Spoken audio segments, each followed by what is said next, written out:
Good morning. I'm Brad Fraser. This is Final Fantasy XIV, and we're gonna try and advance some of Pieter's side quest stuff today. Let's start with Golds. Let's see. And,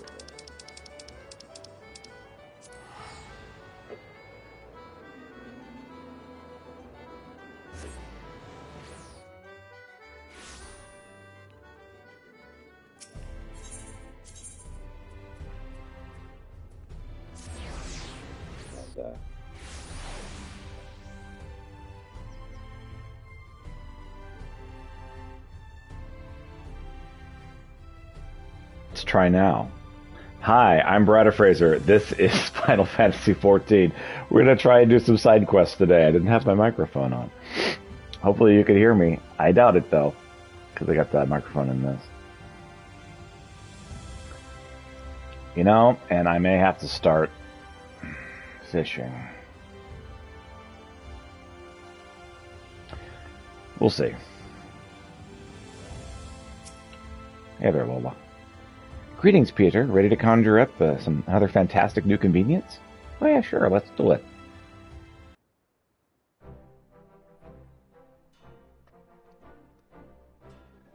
Should have two more of these, and then we'll do a final mission. No, we won't, because I haven't finished fishing.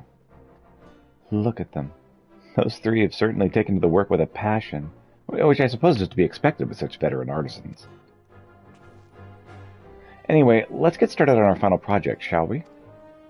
Our client this time around is the Crystarium's own city guard.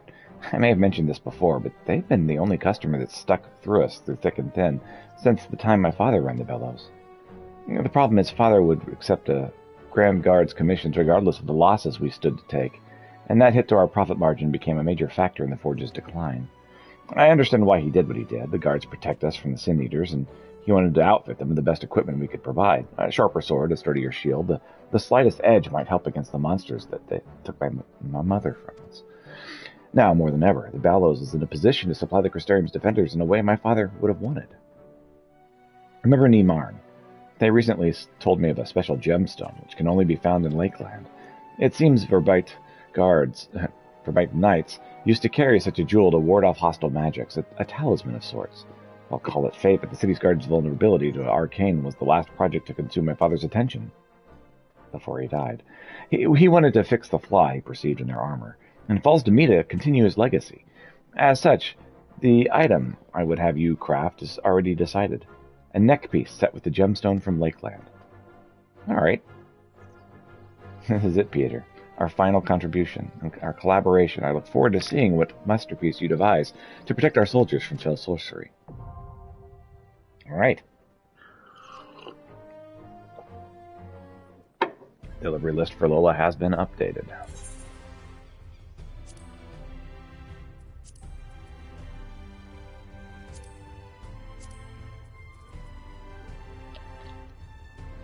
Nullifying neckpiece.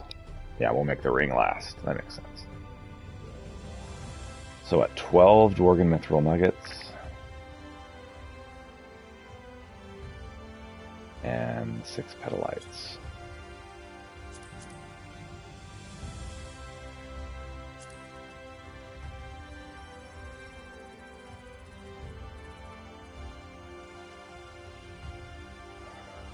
Okay. 12 and 6.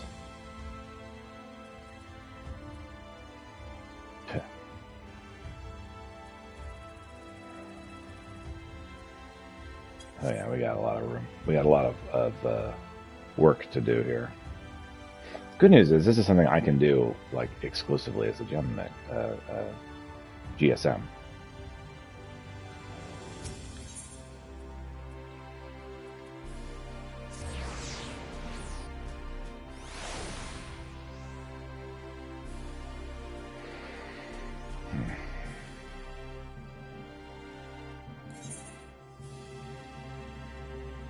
Alright, well we'll start with 18 volcanic tufts, so I need 15 more.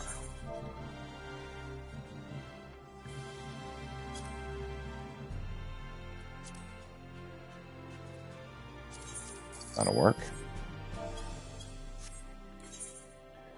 And then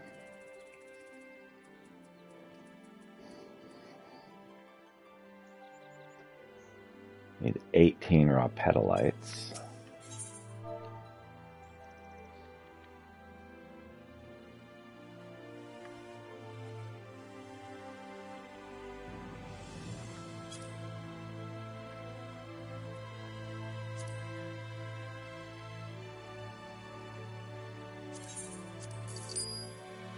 Okay.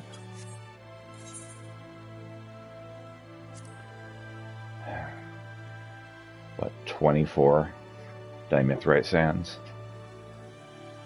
Yeah, 24 dimethrite sands.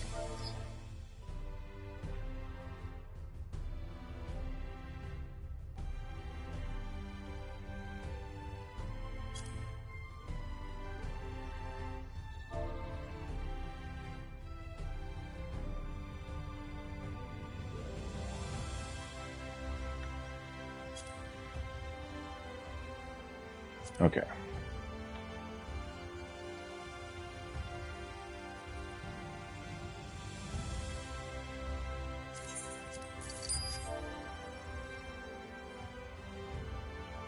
And then mithril.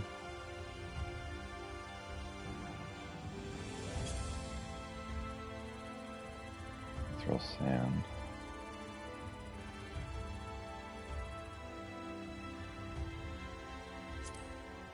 I need 6.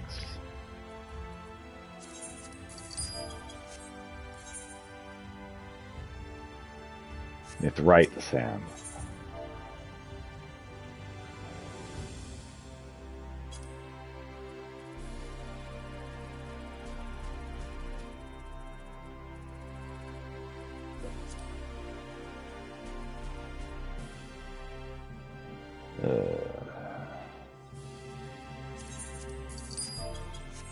Willing to pay extra for that investment. Alright, let's get to work on tough flatstone first. I just need 6, so let's just make 6. We learned a while ago not to overdo it when crafting.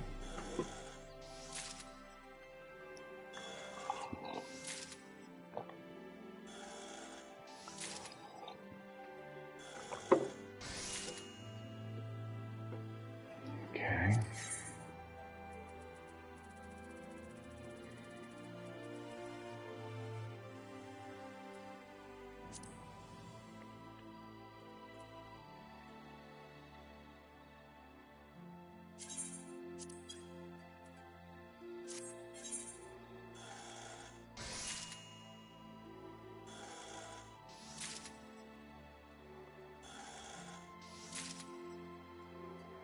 We'll do the one by hand.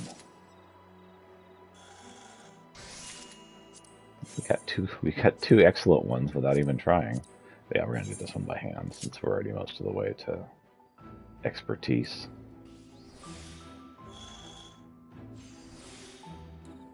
Oh gosh, we're just gonna get that without even trying.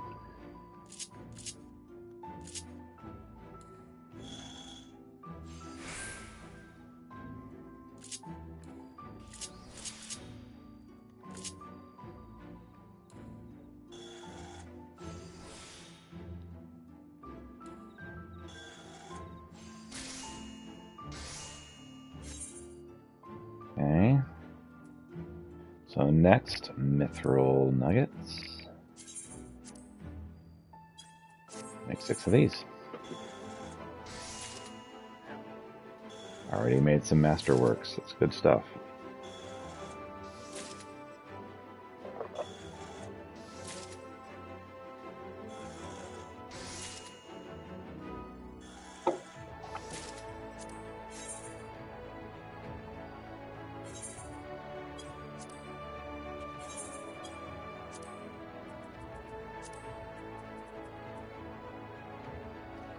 Alright, I need twice as much dwarven mithril nuggets as I thought. So, 6 more. I'm plenty good on mithrite sand, but I need 20 more dimithrite sand.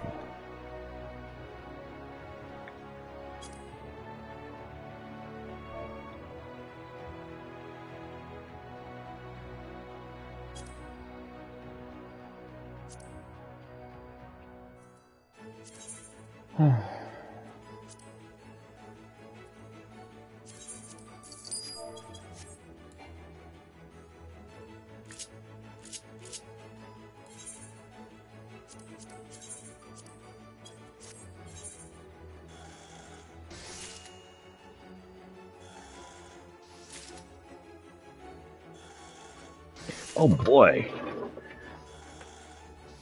I get to ban somebody. That's exciting. I always love banning people. This is my sarcastic voice. Alright. I can't quick synthesize. Let's do the hard ones first, and then we'll work our way up to easy.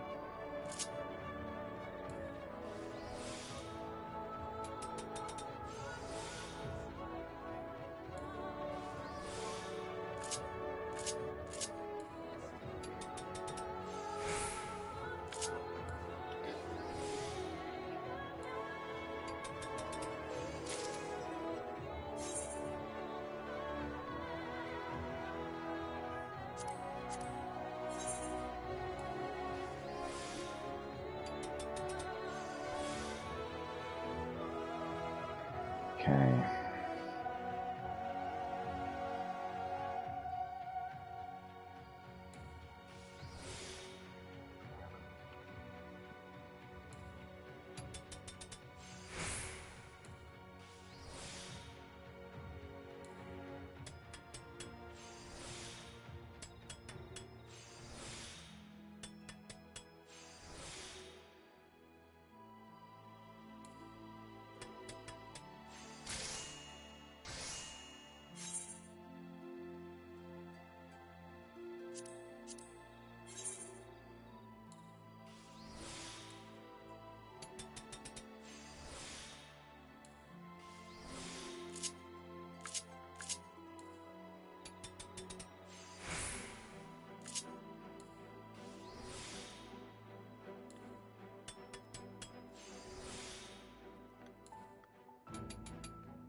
We need 2 more of these. But I did.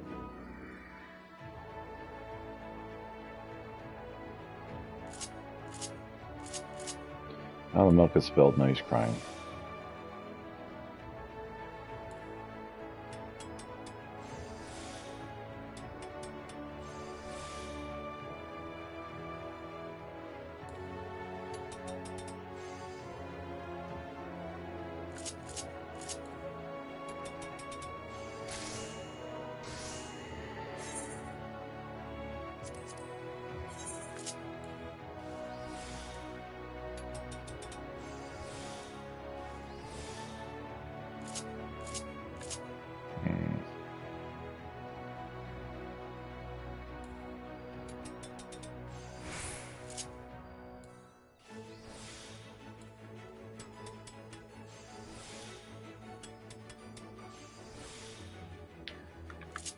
Alright.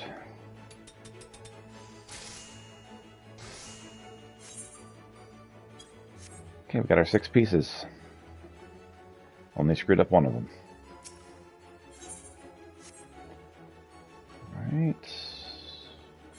How do I freaking leave? It's over there.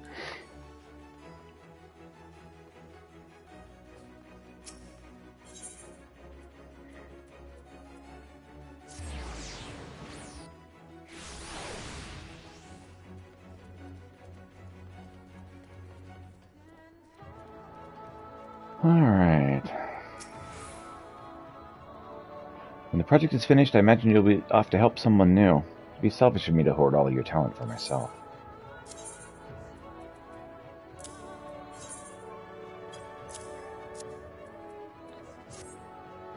Thank you, Peter. With these neck pieces, our soldiers will be equipped to face down even the scariest arcane threats.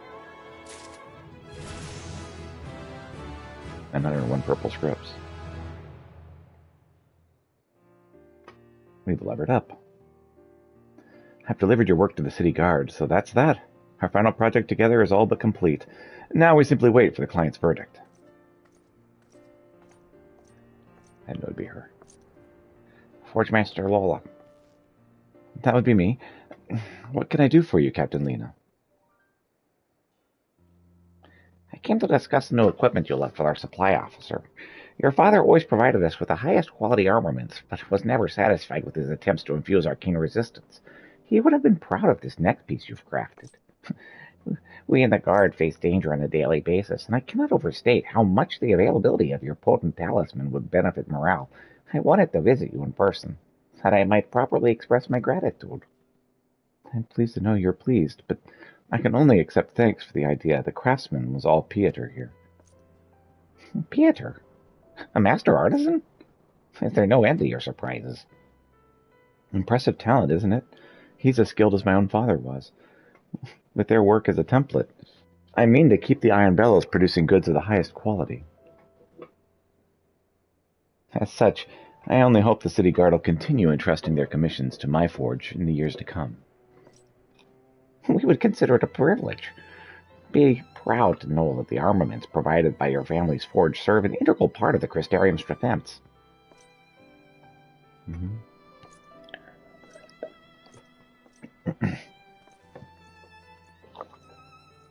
Did you hear that? An integral part, she said.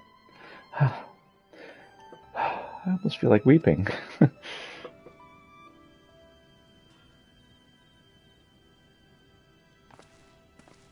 And the conspiracy continues.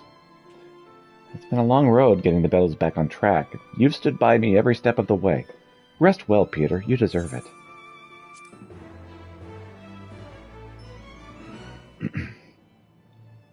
Deliver the requested items. Game level increased. Well, now considers you the Bellows' greatest weapon. The new quest continues. The story of the Iron Bellows is now available. Speak to Lola, either a blacksmith, armorer, or goldsmith, at level 80 or above to undertake this quest.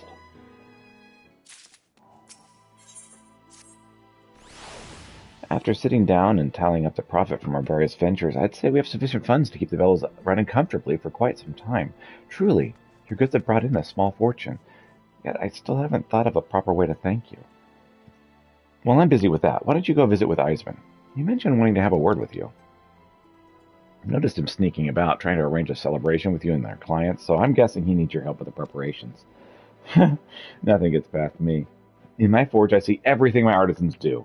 Or don't do, for that matter. Last I saw Eisman was over at the Wandering Stairs, assuming you're of a mind to speak to him. Oh, yeah, sure.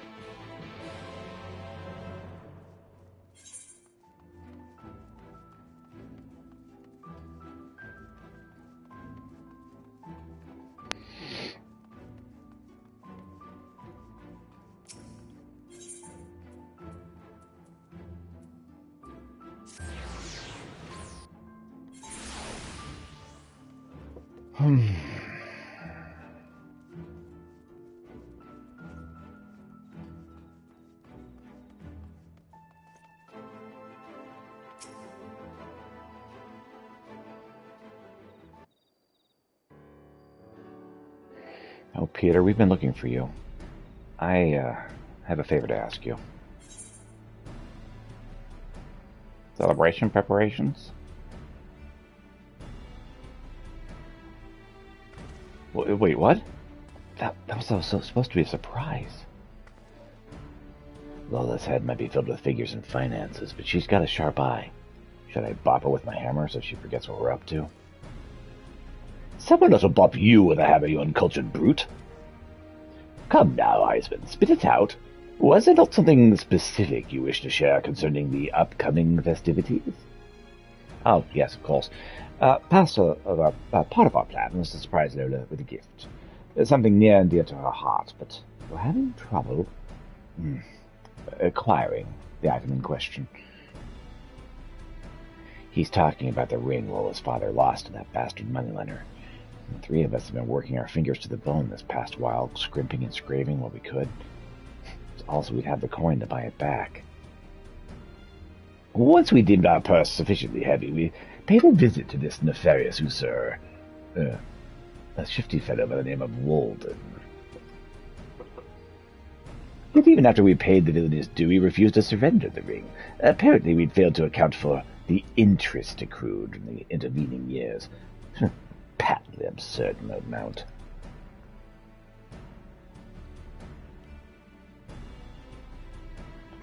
What a loss as to what to do next. I was hoping someone as well-traveled as you might have some advice to give. Just make our own freaking ring. Am I too early? I'm too early. I don't get invited to a lot of parties with people. You seem troubled. Is there a problem with the celebrations?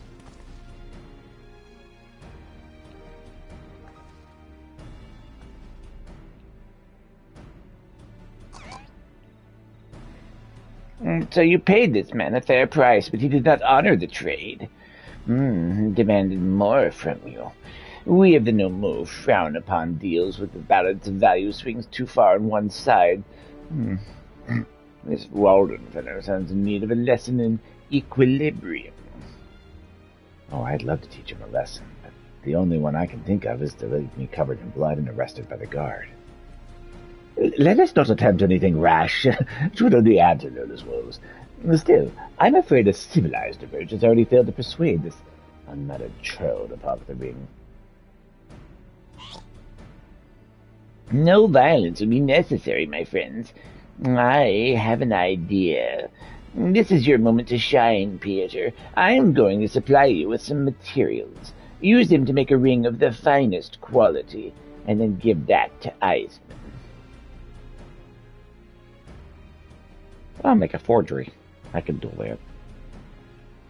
I realize this is all very mysterious, but I ask that you trust me. Everything will be explained soon enough. Yeah, sure, whatever. I can make forgeries. I'm good at that. An enchanting ring?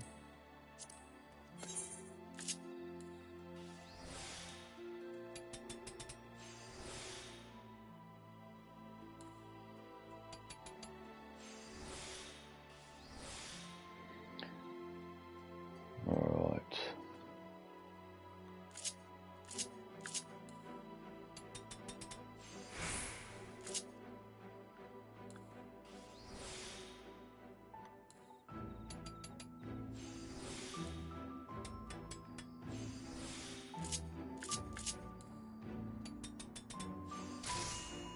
That's actually really easy.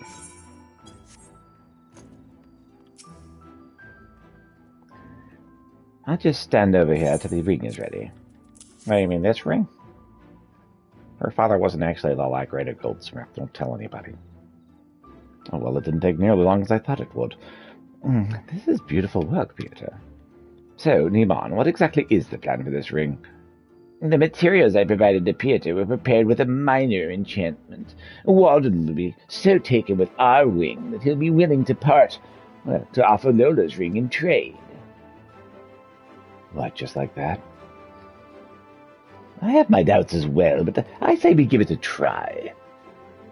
Right then, let's pay another visit to Walden. Will you come along, Peter? We should be lurking around Musica Universalis. It's easy enough to say. Or is it?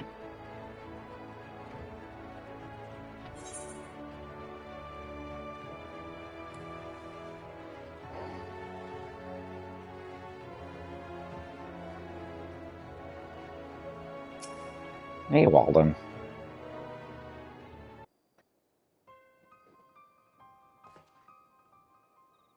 Yeah, back so soon. We came for the ring, Walden. We already paid you a fair price for its return. Let me spell it out to you again, boy. No money, no ring. You'll get naught but curses till you cough up the interest it's owed me. We don't have that kind of money. But we do have another ring that you might be interested in. Would you care to trade? Trade? Do I look like a flea market to you? I only deal in cold, hard coin. Oh? Maybe you should inspect the quality of the goods before you make up your mind. Here. See how it glitters?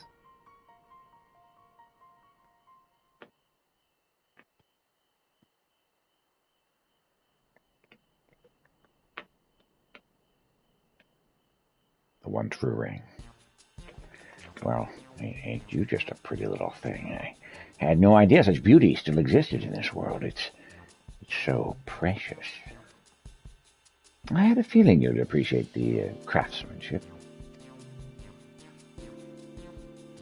Gingersnap has come to nibble. I ain't often get me hand on a treasure such as this one. You got yourself a deal, boy. Here, take your bleeding ring. Go on, take it.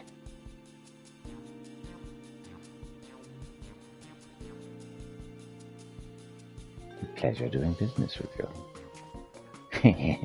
Enjoy your worthless old antique. There's only one ring I care about now.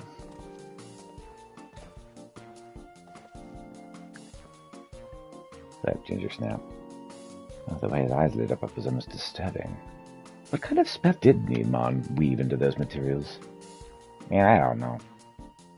Probably some fey magic. Well, we'd best get back to the others. The festivities aren't going to prepare themselves.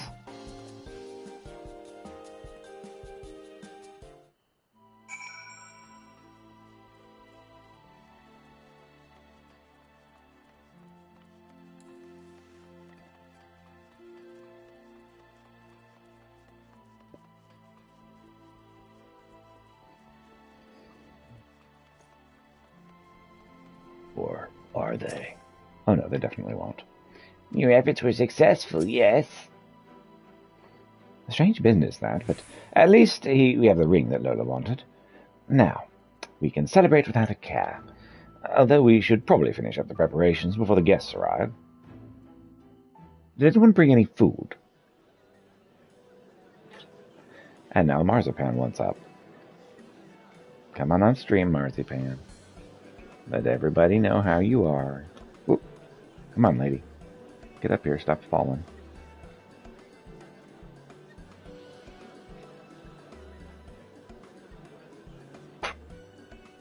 She's a sneezy girl. She's got allergies. Ahem. Lola, we have a gift for you. Yes, I love you too, sweet.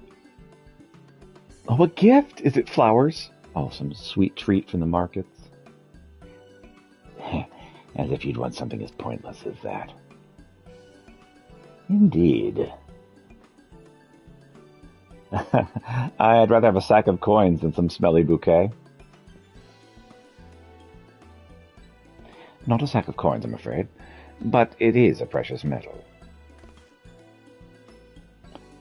Oh, Eisman, are you proposing? I know it's a pretty for a smithy, but this is all too sudden.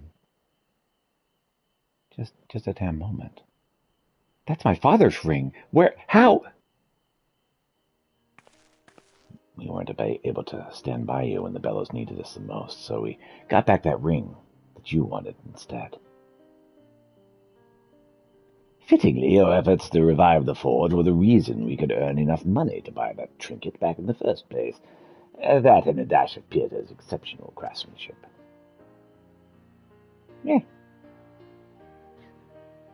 I don't know what to say, except thank you. I thought myself alone since my father died.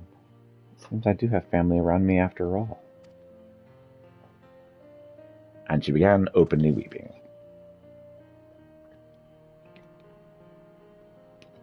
And now she wants to play with my zipper.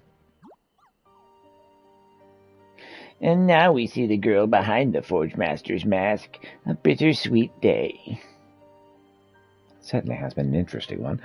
Speaking of which, you never did tell us what kind of enchantment you put on the moneylender's new ring. He all but snatched it out of my hand. Oh, that was not magical. Your desire for the ring was born entirely of mundane greed. I knew that an avaricious wretch such as the Walden would soon see the value of Pieter's craft. My contribution was far less innocuous, a little curse of misfortune, to punish his unfair weighing of the scales. That man's financial luck is about to take a decidedly ugly turn for the worse. No, you needn't be so worried. I would never weave curses upon an upstanding trading partner such as you. Keep the balance, and all will be well between us. And now Gingersnap is jealous that Marzipan's in my lap. I'm about to form a cuddle puddle. Double-barreled kittens.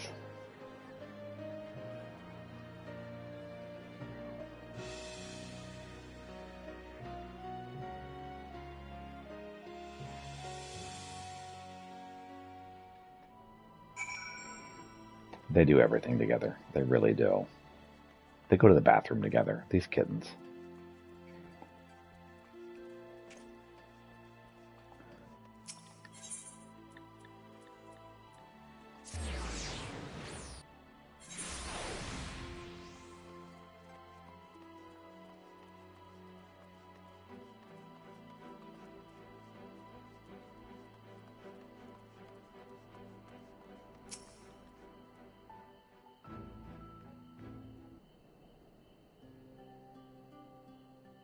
It's good to see you, Peter. All that excitement has left me feeling positively drained. All that proper food has left me feeling unusually full. You okay? I feel like someone's been using my head for an anvil, and don't remember much after that 10th tankard. Shall I remind you, then, in your inebriation, you deemed it necessary to initiate a brawl with our Zoon guest. The tavern keep will be sending a bill for the destruction you caused to his establishment. You might have stopped her instead of making wagers on the outcome, Rend. Tell me why I rehired you people again? I suppose the answer is right in front of me. I still can't believe you managed to pry it from Walden's grubby hands.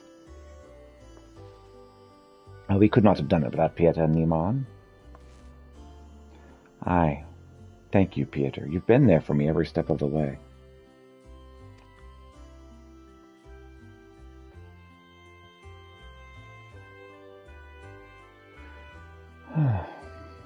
From here on in, I think I can keep the bellows running under its own steam. And if there's any trouble, I have these miscreants to help me deal with it. You've left us in a good place, Pieter. But no, you're welcome to come and visit anytime you'd like. And don't forget to take your payment. You've certainly earned it.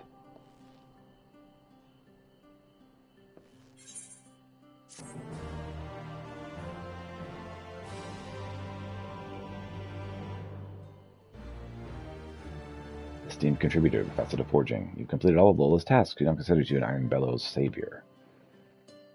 Or other folks in the crystalline main who use your assistance to talented artisan.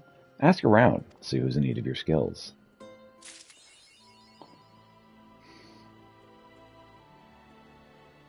Each of the cat wants to be on top of the other cat.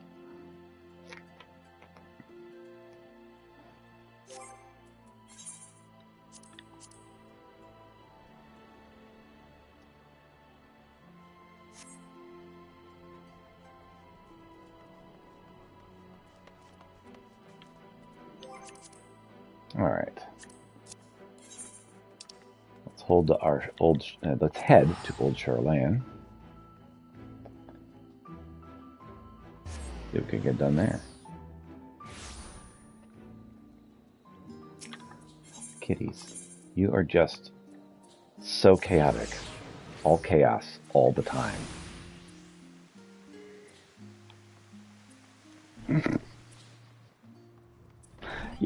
Yeah, she just teabagged you. Poor kitty. Borks in a spot of bother. Dearie me, whatever am I to do? I dread to think how the professor would react if I returned without a... Oh, sorry, you startled me. I do not suppose you would happen to be a craftsman, would you? Ah, brilliant. Please allow me to introduce myself. I'm Boric, and I'm under the employ of a professor at Asturium. Professor Russian, to be precise. She works in the field of archaeology, and she is deeply invested in the restoration of the relics. I've been tasked with finding someone capable of helping with our most recent project. Needless to say, I first asked our colleagues at the studium itself for their aid, but I was told in no uncertain terms that our so-called relic was mere refuse. Frankly, between the two of us, to an untrained eye, it appears to be a little more than a shabby ornament or a child's toy. The professor, meanwhile, is convinced it's unique and of great value. Far be it from me to question her. Few archaeologists have met with such success as she has. But I digress. Would you be willing to at least meet with the professor and hear more about her work? Well, let me have a look at the relic. So you're willing to meet with her then? Excellent. Thank you so much. She'll be somewhere up here in the studio. I don't imagine it'll take too long to find her. She's around somewhere. Let's go ahead and hit this mender really quick.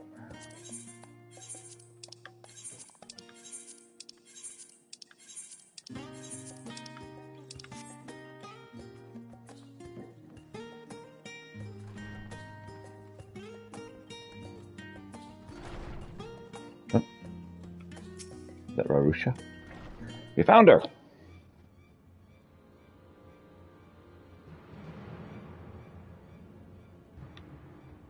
Why, hello there. Terribly sorry. I'm rather busy at the moment. Can I wait till later? Perhaps you wouldn't be quite so busy if you weren't wasting time on what is clearly little more than rubbish. You do realize there are limits to our fundings and facilities, don't you? The faculty cannot afford to waste time on projects that show little to no merit. Honestly, I think you're overreacting, Professor. I have a very good feeling about this relic, you know. Feeling? Feeling? I was not aware we were planning to rely on feelings over common sense now.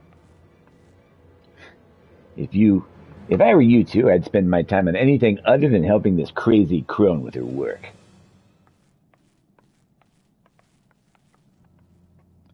Sorry about that. You must be wondering what you walked into. It seems Professor Nunemo is having a rather bad day. Wait a minute. You wouldn't happen to be the artisan, would you? Yes, indeed, Professor. What's more, he's kindly agreed to help to hear more about our work, which is why I brought. Come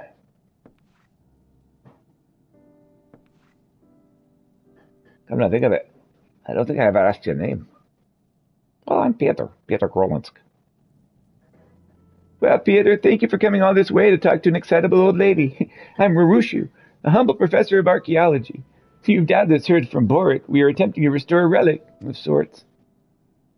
I suppose it then falls upon me to explain our situation in a little more detail. But let us first make our way to the workshop. It'll be much easier to explain things to you there. All right, sure. Oh, right through the door, huh?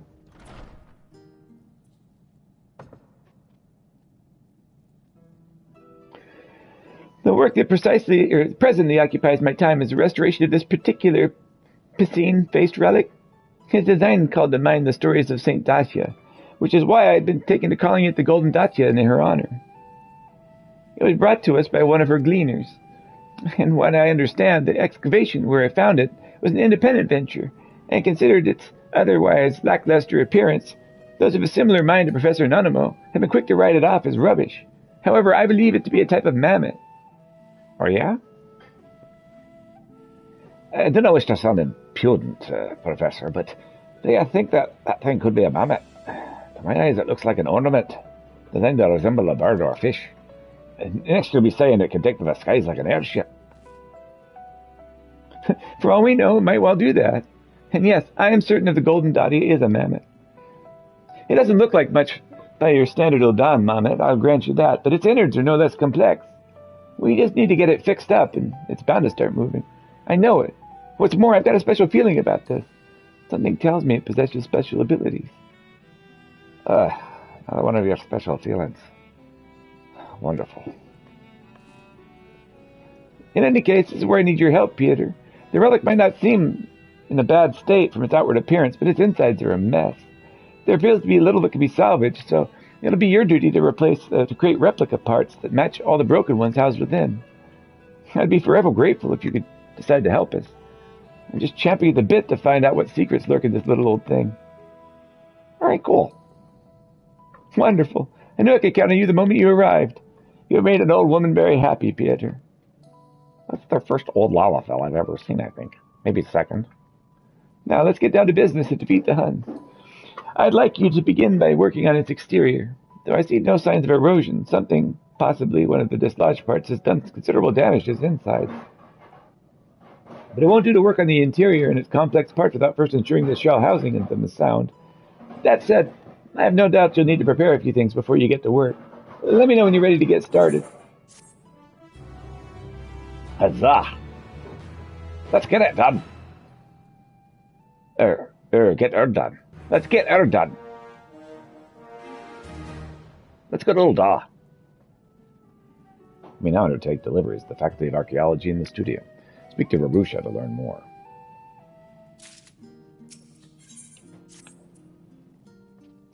Hello again, Pieter. Are you ready to begin? Sure, let's try it. Wonderful to hear. I'd like you to start by crafting gold plating. You needn't worry about fitting it to the relic, though. I can handle that.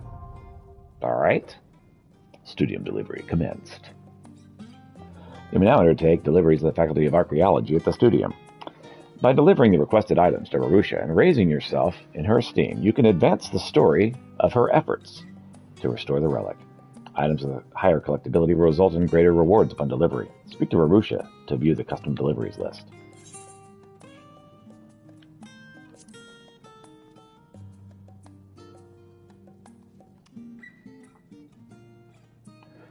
Dwarven Mithril Ingot, Dwarven Mithril Nugget, and Deep Gold Nugget.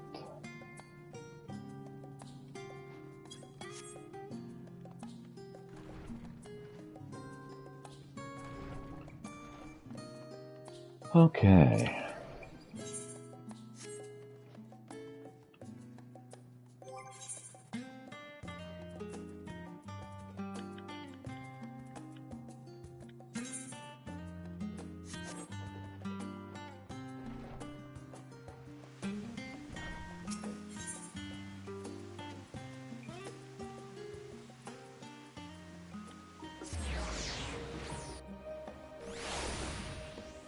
What's up, man? They should be sitting on the countertop over there.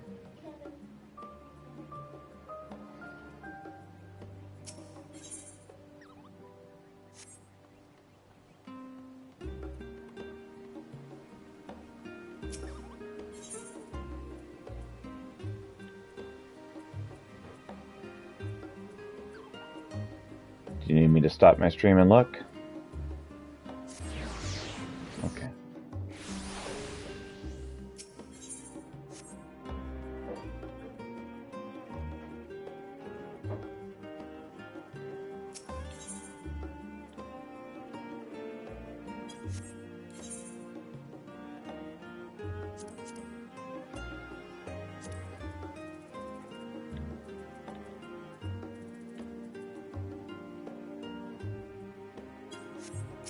Dimethrite sand.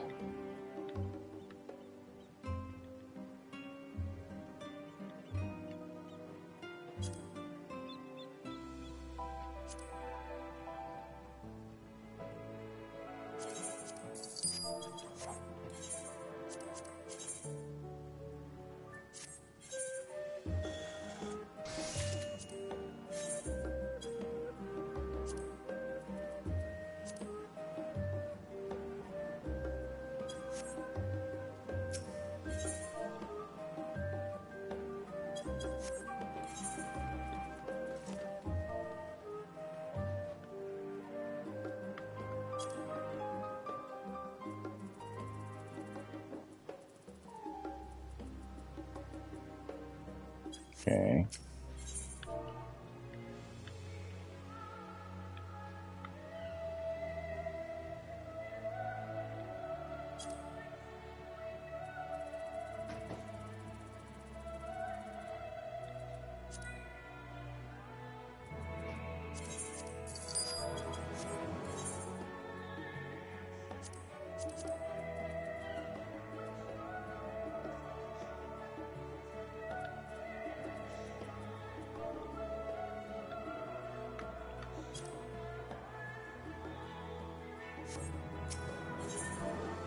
just pick up a deep gold nugget then.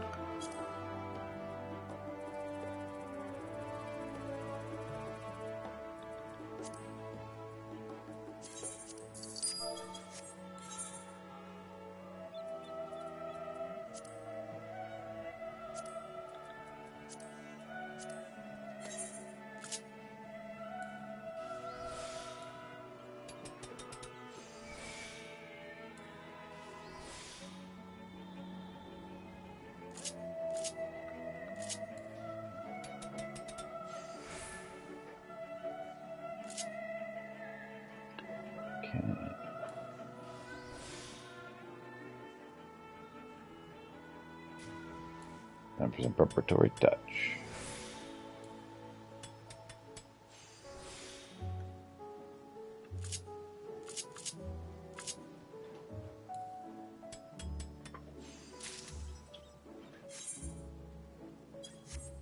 Okay, we got one of those. I need 6 sets of gold plating. Okay.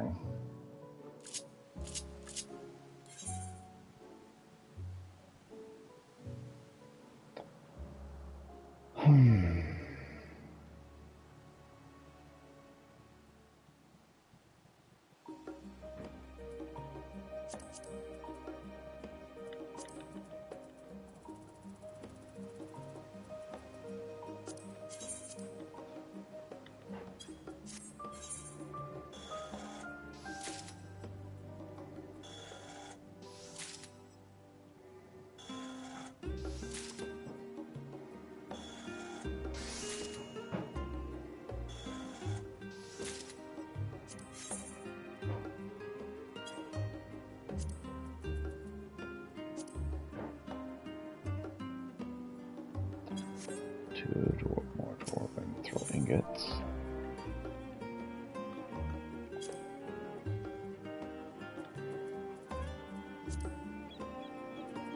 Okay.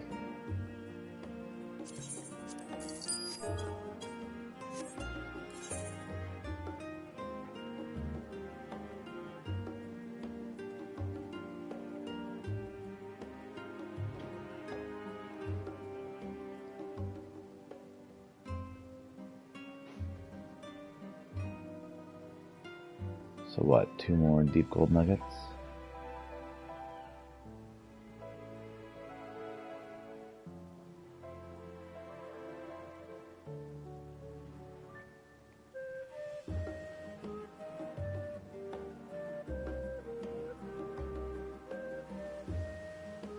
So 8 deep gold nuggets.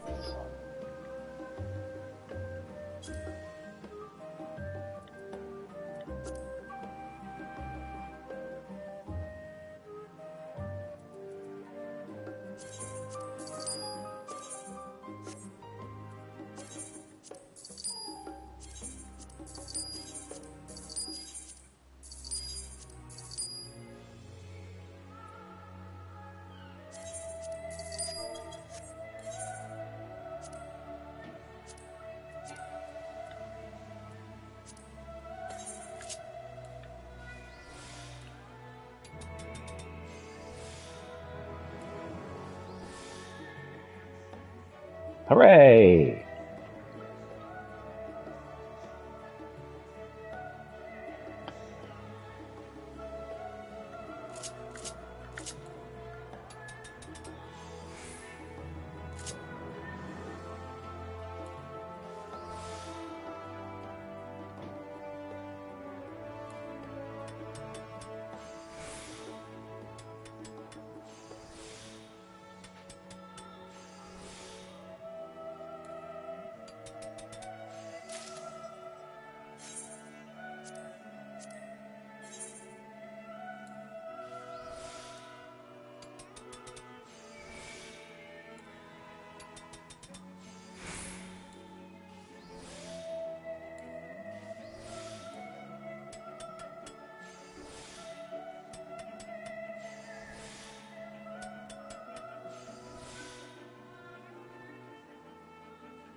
2 more.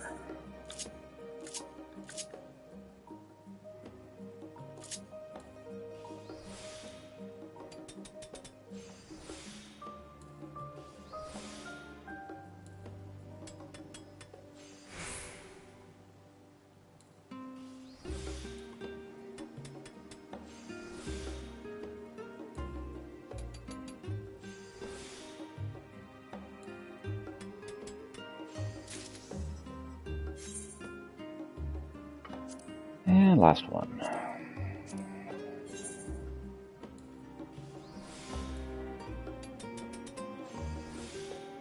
Oh, it's already very fragrant.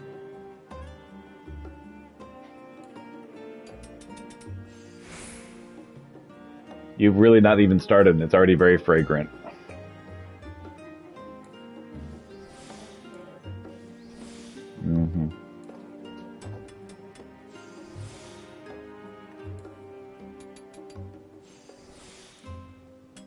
Look forward to trying borscht today.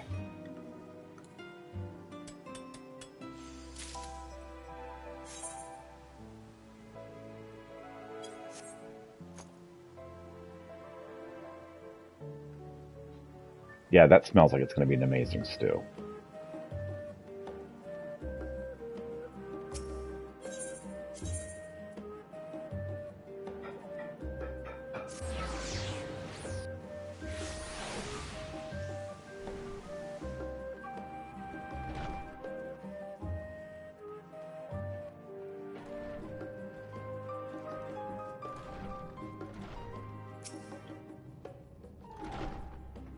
Bray, let me know how you've made the plating.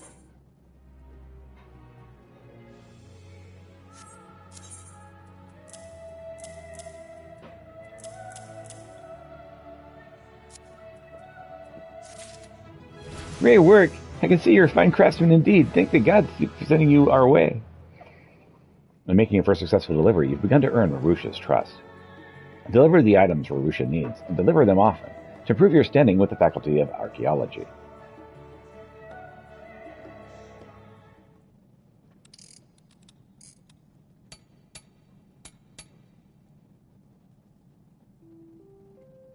Truly splendid work. My little friend is looking much better already. Oh, and it feels like watching your old child grow up. That you are here to help means more than you know. I'm glad to see you in such high spirits, Professor. Truly I am. But is it really wise for us to use the entirety of our remaining budget on this project? Oh, Boric, lighten up. Have you ever stood you wrong in the past? Well, I suppose not. Even so, you must forgive me. I feel a little uneasy seeing our coffers being so thoroughly emptied. Better that money is used left to gather dust, I say. Well, I do agree that being miserly serves little purpose. The opposite extreme may not be the best approach. Well, there's no need for you to fret, Peter. I've set aside more than enough scripts to see you duly compensated for your efforts. Well, thank you. Enough talk about boring old financial matters. I believe it's time for us to start working on our little friend's insides. However, know that this will be altogether more difficult process than reinforcing its exterior. Let me know when you feel up to the task. Oh yeah, I can work on the insides. Studium delivery complete. You delivered the requested items. Steam level increased. Marusha now considers you a rookie relic restorer. The next quest will be available for Marusha upon reaching level 83 as a blacksmith, armorer, or goldsmith. So close, no matter how far. Wouldn't be much more from the heart.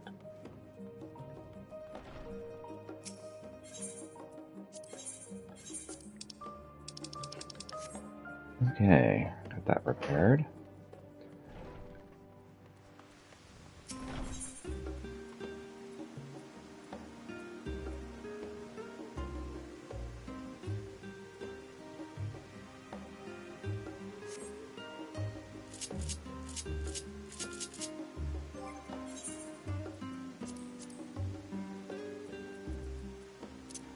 Nope. That's the one I want. That's the one I want.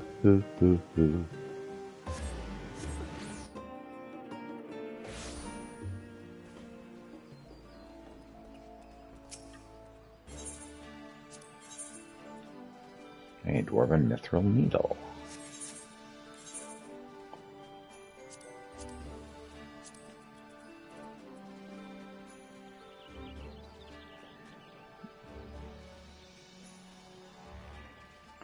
So 2 dwarven mithril nuggets. Lignum vitae lumber.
Throw this a little bit away from my while.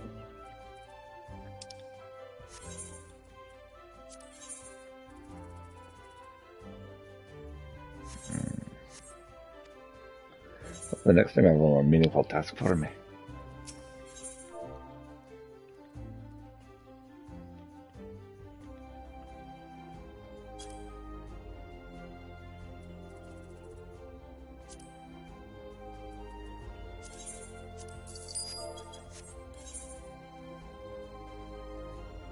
A tough whetstone.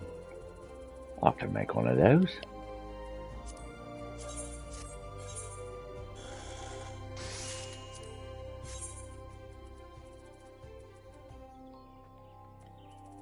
Two dwarven mithril nuggets.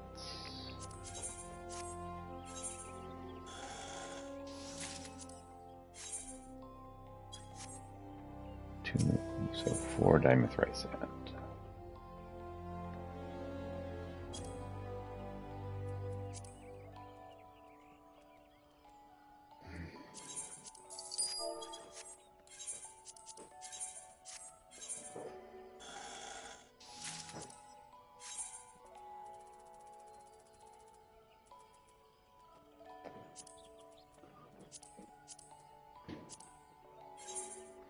Alright.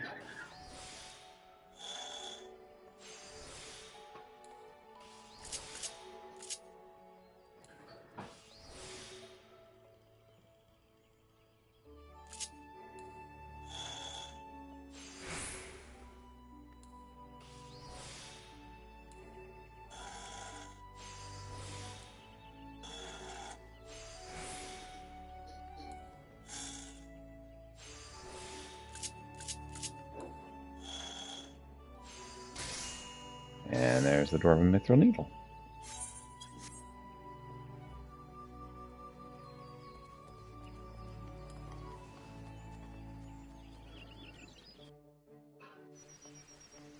It's great covering up my money, so I have no idea.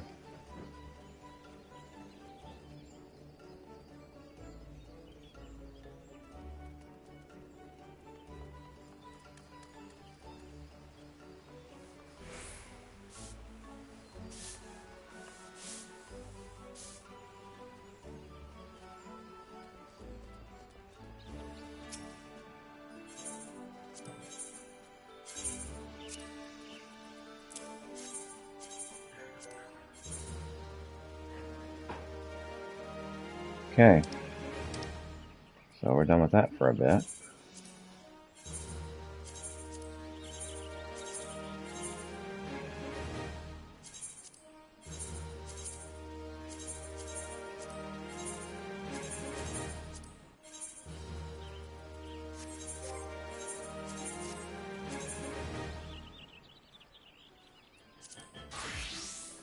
Time for some gun breaking. Which means back to old Charlayan.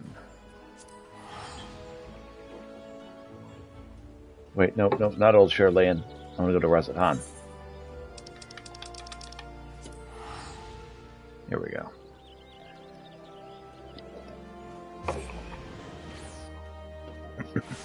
And I believe tanking is done at Britannia. If I remember correctly.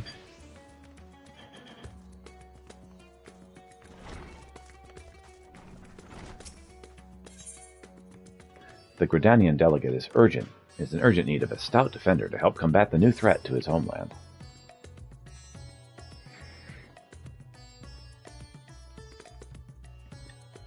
I have come on behalf of the Twin Adders to enlist the aid of an accomplished fighter. The small folk cower in the homes in fear of the unprecedented threat to the Twelfth Wood, a blasphemy. It strikes quickly and with deadly precision before returning to the shadows whence it came. Try as we might, we have yet to devise a means to track it, much less slay it. Several brave souls search for it even now, but their chances would improve greatly if they had a stout protector by their side. Judging by your reputation, I dare say you're precisely the men we seek. What say you? Will you serve as a shield that stands between Gridania and certain doom? Protecting the realm is what I do. Especially Gridania. It's my home away from home. Take that as an enthusiastic yes. Make haste to the Adder's Nest and report to my supervisor. All Gridania prays for your success.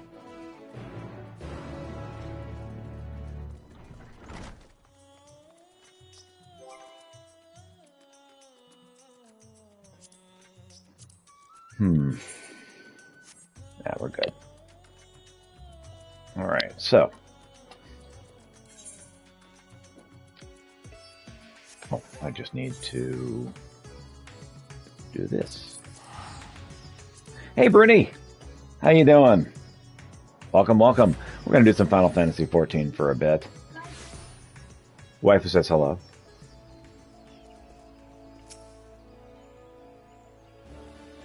Our liaison at Razat-Han has sent word of your arrival. I can still scarcely believe our luck. Are you truly here to help us bring this wicked blasphemy to heel? Waking up with coffee and I hear wifey. Hi, wifey. She says hello back. Hey. And there's hope for us yet. I shall fetch the Elder Seed Seer at once. She is leading the hunt, and I'm certain she'll be most eager to see you. Excellent.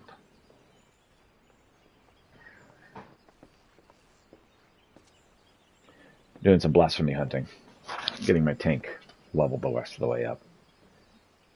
Full glad am I to welcome you in good health and good spirits, Pieter. On behalf of all of Gridania, allow me to thank you for rising to our defense yet again. Sure.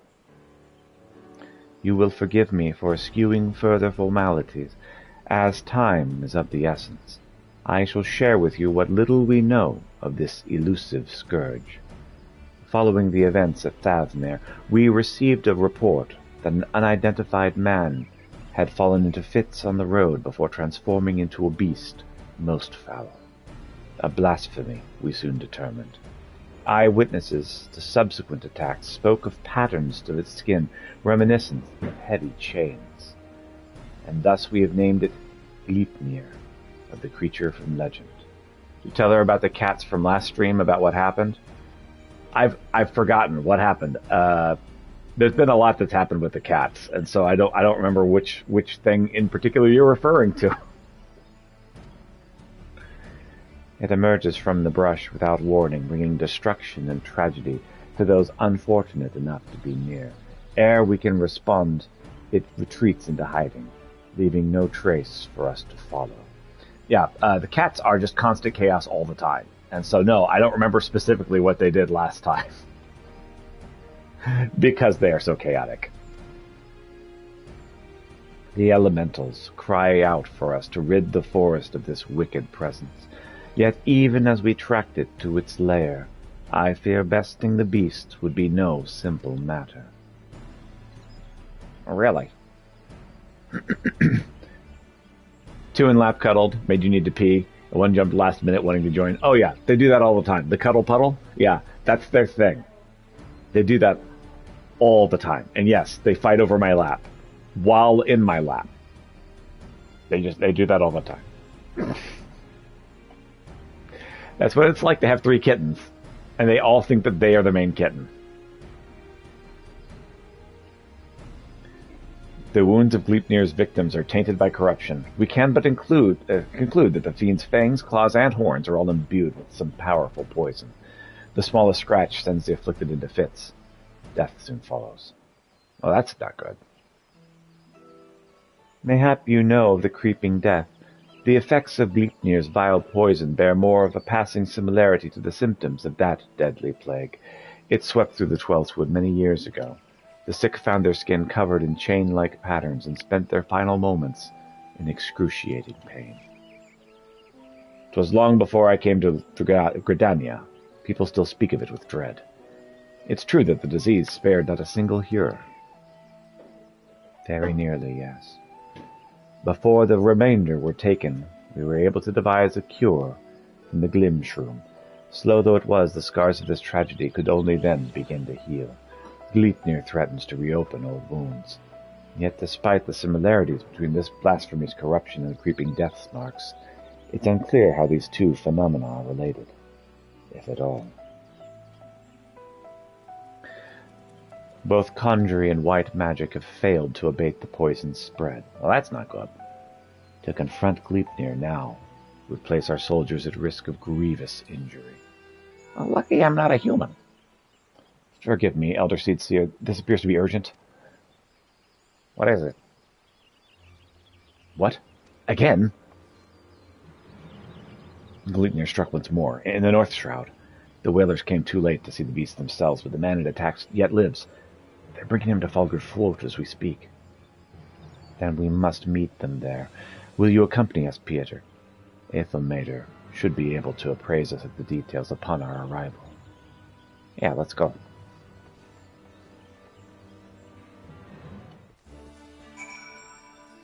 Yep, just leveling tank, since tanking is like the opposite of what Pieter does as a rule.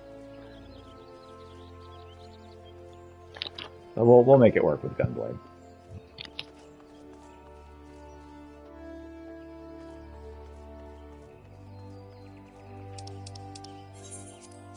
Falgard Florida's North Shroud, yeah. Not cat and lap so far. You know, we've already had the Cuddle Puddle fight. You missed it. It was early. And it was great because the kittens, they like to do everything together. And so Marzipan got in my lap. And then Ginger Snap soon followed. And then Marzipan tried to climb on top of Ginger Snap to prove that she was the dominant one. And eventually they both offended each other so much they left. That was very early.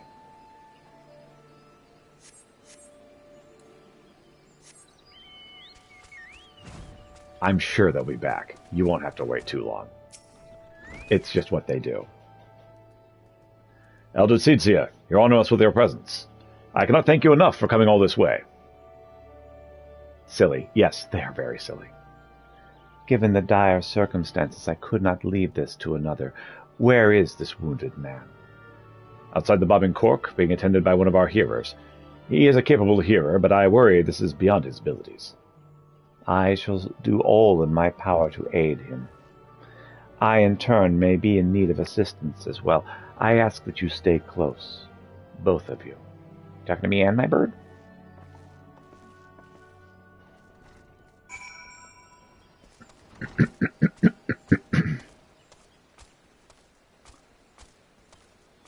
We've moved on to our second bird. This bird is now Big Bird. Valkyrie retired. She'd been doing a lot of work.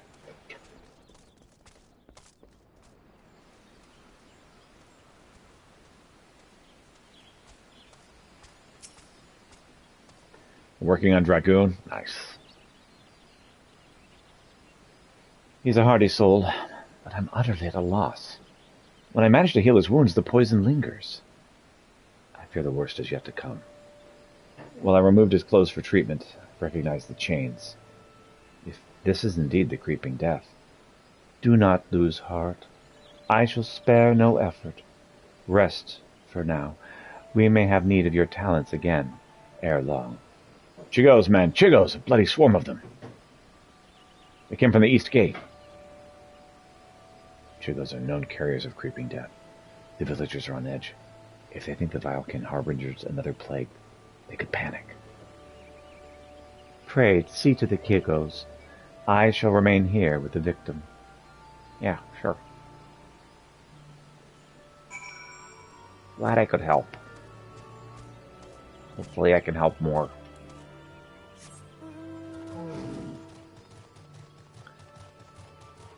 Check out this tortoise. This guy's trucking.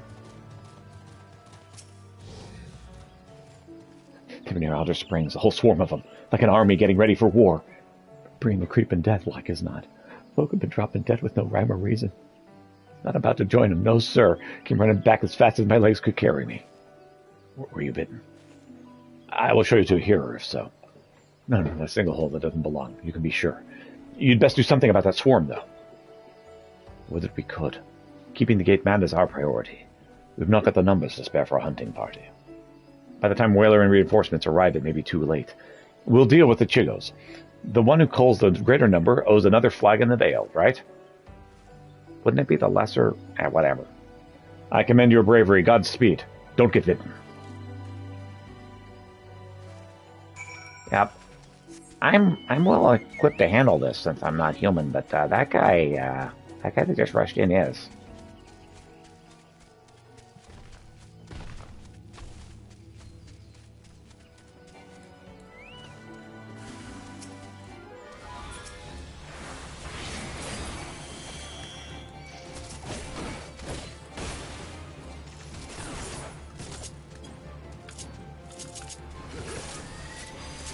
Don't fight him, fight me.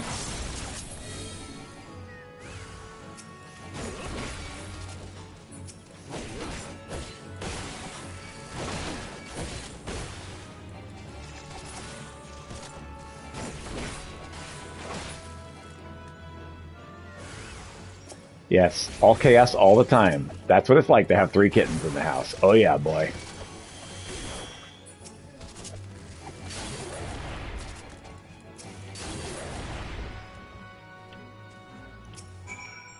Sir, are you all right?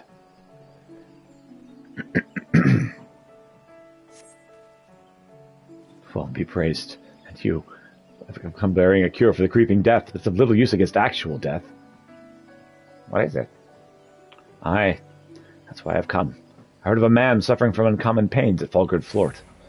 Since the opportunity for philanthropy and the touch of profit, I'll admit. But if what you say is true, his conditions demand a much swifter pair of feet than mine. Could you bring the medicine to him in my stead? No need for payment this time, of course. Yeah, sure, let's do it. You saved my life. One good turn deserves another. I can only hope the cure works as well as purported. As for me, I'll be on my way. Give any Valkin a spy a wide berth.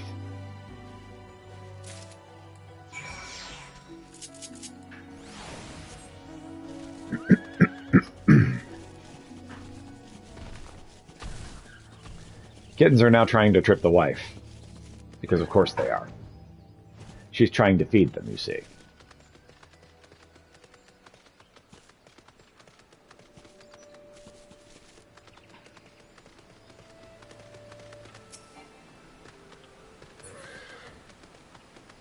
To think the mere mention of Chigos could spark such panic. Creeping death casts a long shadow over these lands. I got your medicine. Thank you for culling the Chigos. Alas, our patient's condition has yet to improve. It is all we can do to keep him from succumbing to the poison. Good luck on not falling. Yep, that's pretty much what wife is doing. Very carefully going anywhere, because cats are like, whee! Around her legs as she's trying to walk.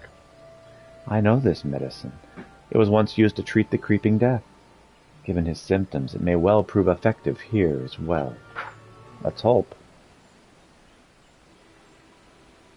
I did not clean the litter this morning. I was in too big of a rush. Thank you. It works upon the body quite quickly, as I recall. Aye. Hold on a little longer, my friend. The medicine will soon relieve your pain. It hurts. It hurts. Why? Why? The man shrieks, die in his throat as his body is racked by violent convulsions. He then falls still and quiet as if his breath was snatched from his chest.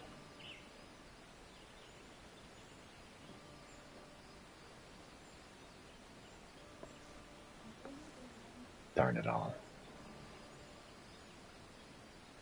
12 have mercy. At the very least, his suffering is over. Had he been quicker to deliver this medicine, would he have lived? Nay, I think not. He was doomed from the moment the poison entered his blood, as will be others if we do not soon gain advantage and understanding of our foe.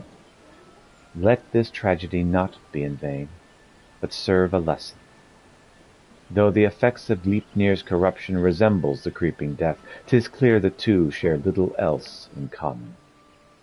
The poison burns through the body more quickly than any disease.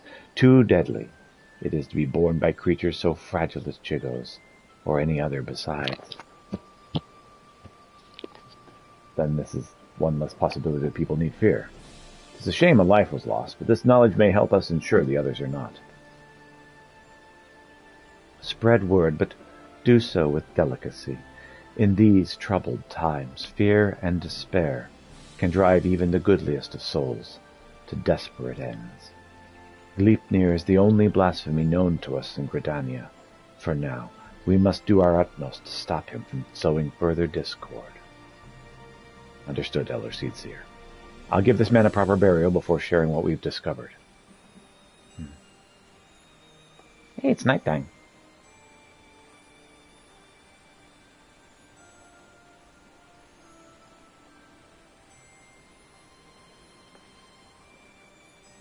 Ascertaining Gleipnir's whereabouts is still our primary concern. Let us return to the Adder's Nest, for information shall be our most reliable weapon in the days ahead, and there is no better place to acquire it. Sure.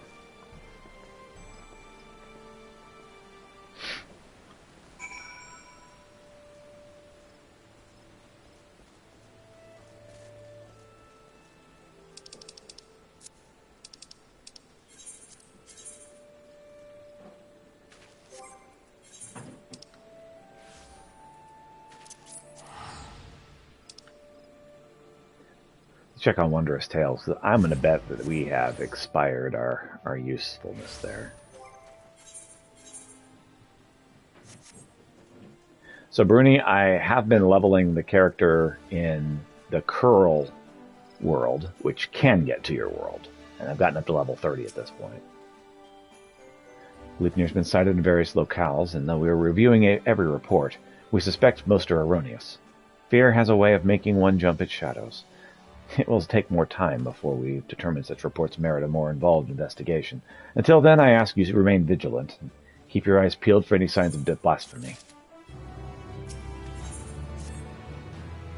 We followed up on every report concerning Gleipnir, even those that beggared belief. The most promising suggest that blasphemy is currently stalking the South Shroud. We are to proceed there at once, for there is no telling when it might strike again. The Elder Seedseer is already en route to Roots Lake. Let us not keep her waiting.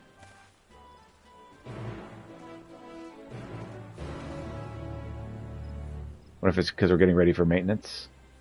Could be.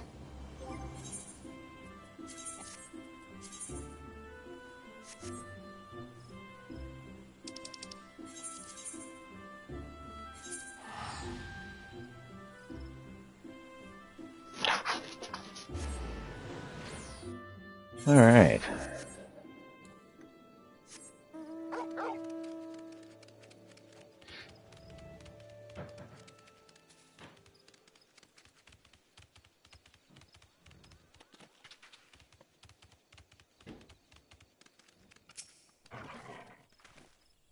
Greetings, Pieter. As luck would have it, my sister Rhea O frequents Camp Tranquil. We would do well to meet with her first, for she may have knowledge of this threat that can aid us in our search. All right. Let's do it.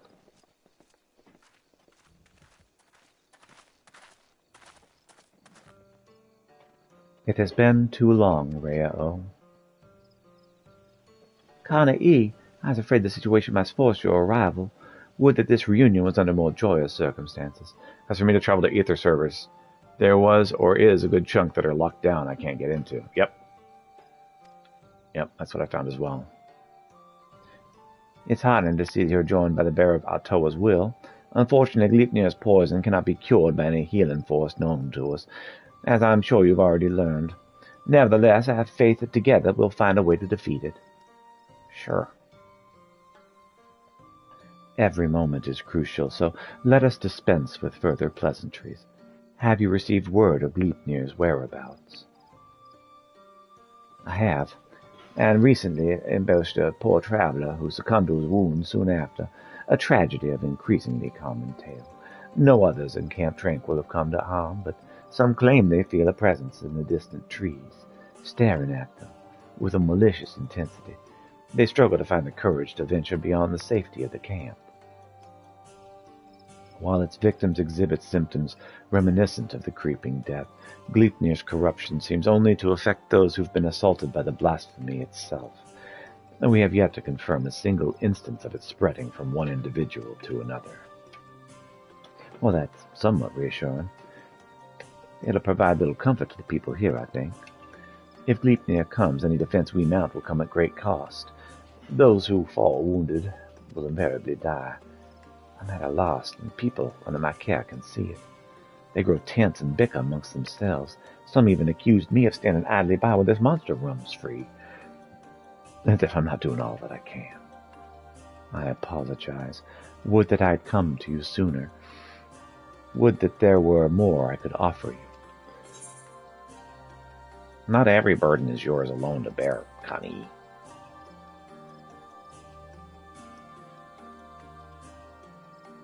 He's right. It's the duty of all Seed Seers to face this threat, and so we should do so together, with the aid of the elementals as well. Under different circumstances, I would agree, but their strength has waned since the calamity, and I am reluctant to impose upon them. Indeed, when I open my thoughts to the elementals, I shudder to hear their distress. Once we have laid low the blasphemy, the elementals will be at peace. Well then, how do you propose we go about that? First, allow me to speak with the people here and assure them that all will be well. That Gridania's resolve to weather this storm remains steadfast. No roads closed to those true of heart.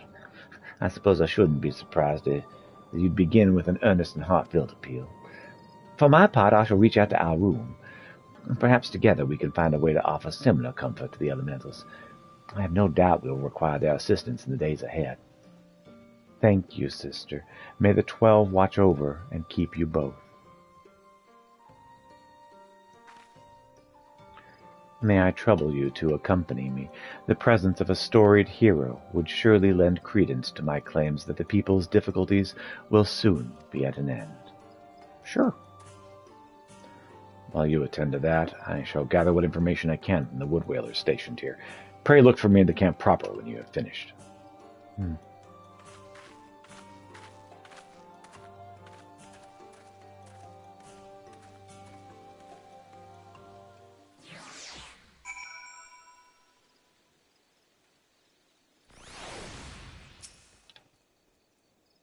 If we are to convince the people that they need not live in fear of Gleipnir, then my words alone may be insufficient. I do not comport myself as an imposing figure based upon martial prowess, to say the least. You, on the other hand, are renowned as a peerless warrior who has triumphed in countless trials. Simply looking on your features fills me with the confidence that this crisis too shall pass. Sure. I pray you stay by my side, that those who speak with you might be joyed by your presence. Kani Sena will now accompany you, keeping here at your side in order to proceed with the quest objectives. You can leave Kai Sena behind by entering a different area or by speaking with her and select the option to part ways. If you wish to have Kani Sena accompany you again, return and speak with her at this original location.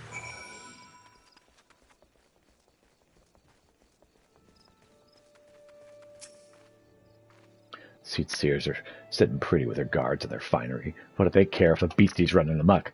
They'll be fine. That's what they're doing. That's why they're doing nothing while it haunts us. We'd be fools to trust our lives with those who don't care a whit. Past time we went south. At least in Eldad they don't pretend to look out for the common man. What? Oh, Elder Seedseer, I was just, I promise you that we are sparing no effort in our hunt for Gleipnir. However, it will take time, and more may suffer before the beast is laid low. Nevertheless, I ask that you place your faith in me, if only for a little while longer. I love the Twelveswood and her people with all of my heart. I will not let our enemy torment us forever. I understand. Man's got to give voice to his worries from time to time. Nothing I'd want less than to abandon my home. I'll stick around for now.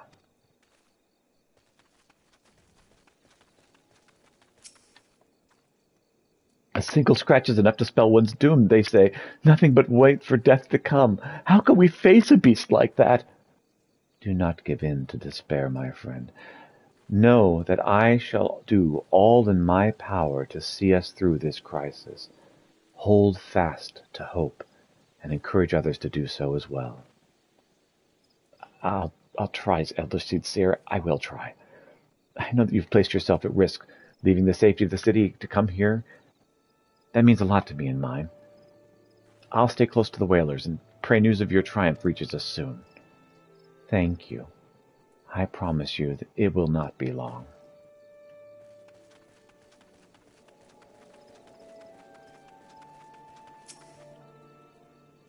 I saw it.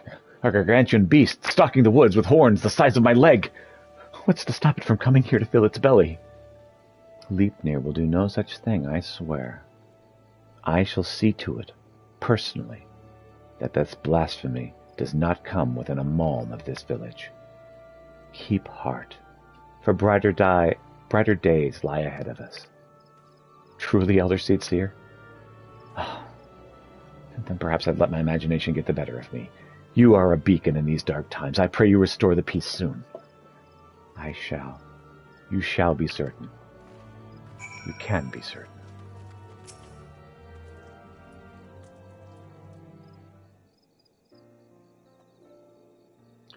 Will that be all for now, Elder Seedseer? It will. I've done what I can to quell the unrest, but so long as Gleipnir lives, they shall never be at peace.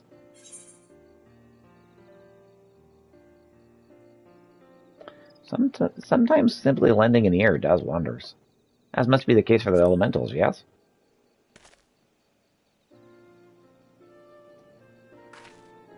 Indeed, you are correct.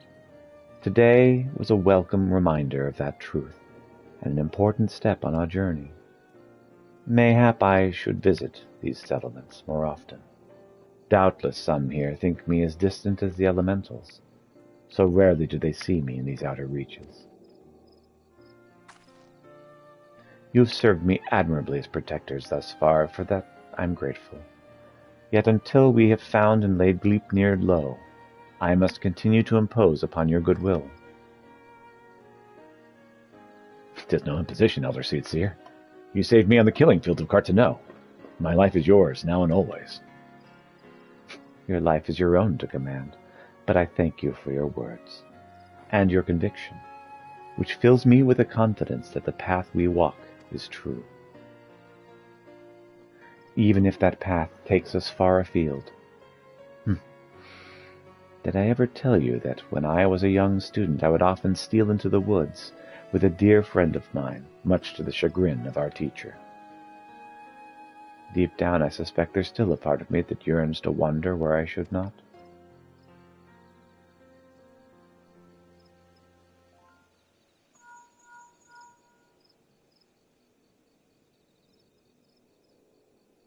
Very well. Elder Seedseer, word from the border. We've gotten ourselves a right bloody mess by the sound of it. What has happened? Per your early instructions, the whalers closed the roads to all travel while we scoured the woods for signs of Gleipnir. But now a group of locals are demanding to be let through into Thanalan. They're terrified by the sound of it. screaming about this creeping death, God knows about. Despair grips their hearts. If it consumes them wholly, then we may have yet more blasphemies to contend with. I will speak with them. Wild rumors fuel their panic, and with truth and compassion will I convince them to see reason and return to their homes. If anyone can, it's you, Elder Sidsia.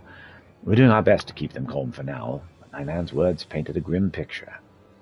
I pray you make your way to the border as quickly as you can.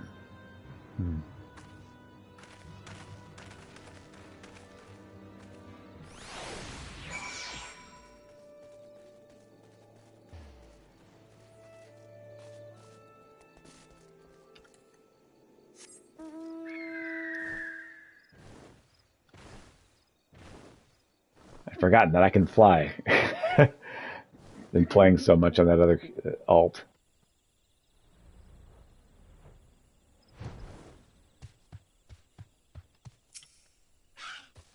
We're going through whether you like it or not.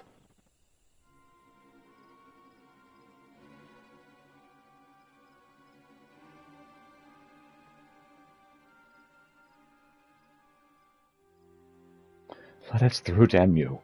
We're standing here while the creeping death nips at our heels. You're telling us to die. The rumors are false. The Elder Seedseer herself sent word that creeping death is not responsible for these recent incidents. You mustn't surrender to panic. Return to your homes while we deal with the threat. Pay no heed to baseless stories. Stories? Stories? I've seen the dead with my own eyes. Don't tell me what isn't true. Hearken unto me, my friends. I come before you now to assure you the creeping death has not returned. Only those who've been wounded by Gleipnir are in danger, and so I beseech you, take shelter in your homes until the threat has passed. Gleipnir? The beast I saw in the wood? We have to run. It could have followed us. You saw him? Where? Not far from here, those glistening horns, those terrible chains, reaching out to drag you down into the seventh hell. We ran and never looked back. But don't worry, it didn't catch any of us. No one's marked, see? That means we're safe, right? Oh, except for him. But say we weren't quite fast enough. What then? Its horns and claws are where the poison resides, and even a scratch would be cause for concern.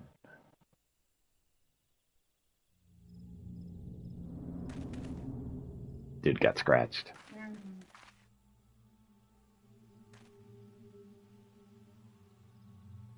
Even a little scratch?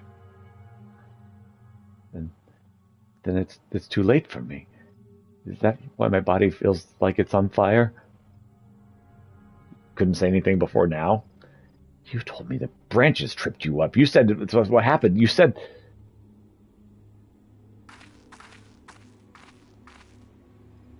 O heavenly winds, guide us to the font of strength.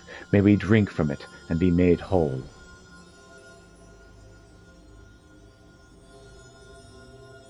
I don't feel any better. Do it again. Do it again.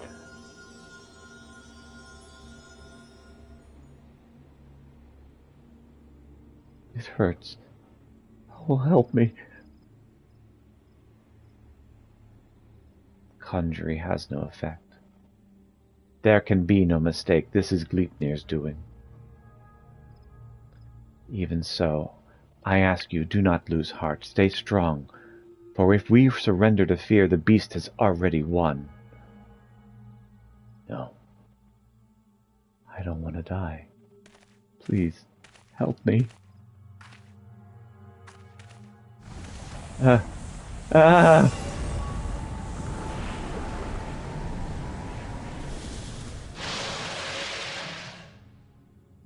back.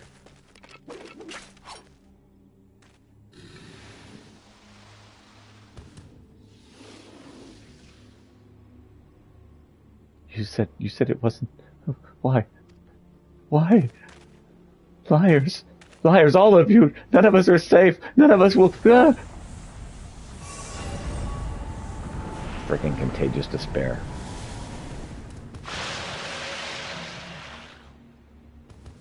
despair made manifest, 12 forfend. If there's naught that can be done for these poor souls. Well, we can put them down, that's it.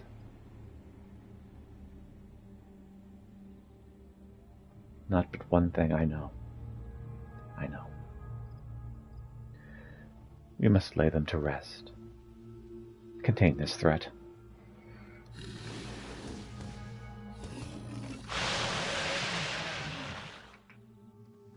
get to fight with...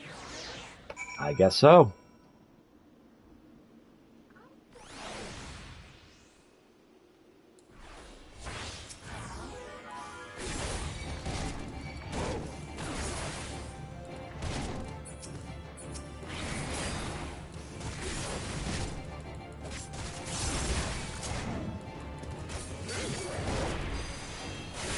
Would have been cool though, right?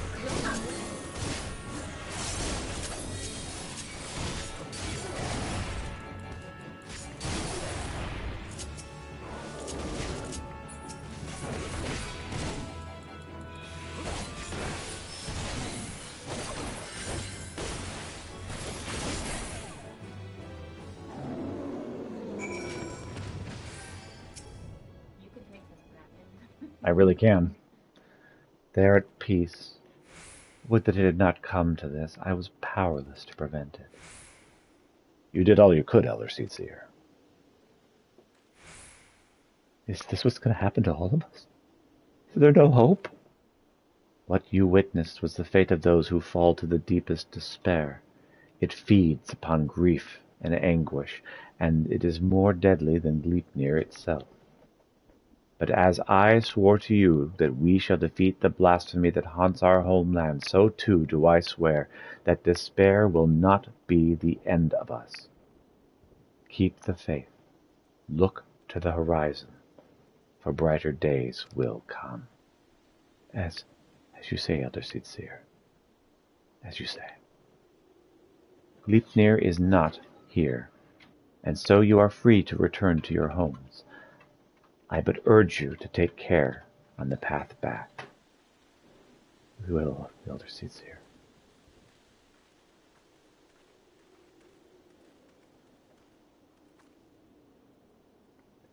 This storm is past, but a darker tempest roils in the distance. So long as the specter of despair looms, these people will struggle to take any words of comfort to heart. We will see more tragedies like this. Indeed. The elementals, too, cry out for a solution. The longer we struggle to resolve this crisis, the more innocent lives will be at risk. Rhea-O said we would need to turn to the elementals for assistance, and I now know that she was right. And so I will seek audience with the Great One. However, there are preparations I must attend to first. I shall make the proper ablutions at the lotus stand. Pray return to the adder's nest, and await for my summons. Sure. Dang, the story of Endwalker is so freaking good. Every single thing of having to do with it.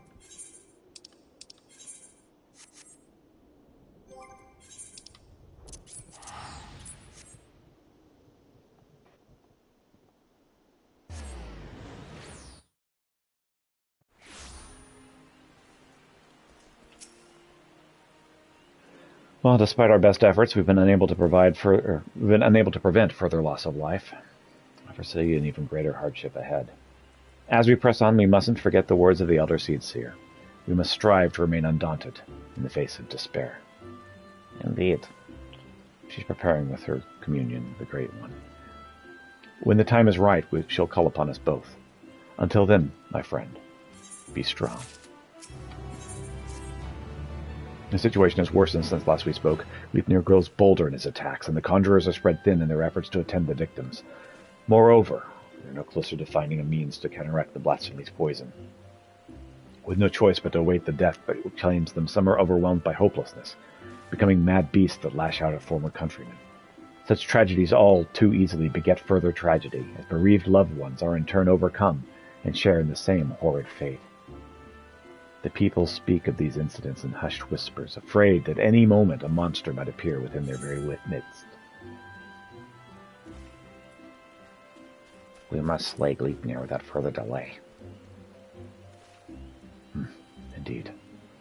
Let us hope the Elder Seedseer's efforts to enlist the aid of the elementals are successful, and that united, we may at last cleanse the Twelfthwood of this evil, once and for all.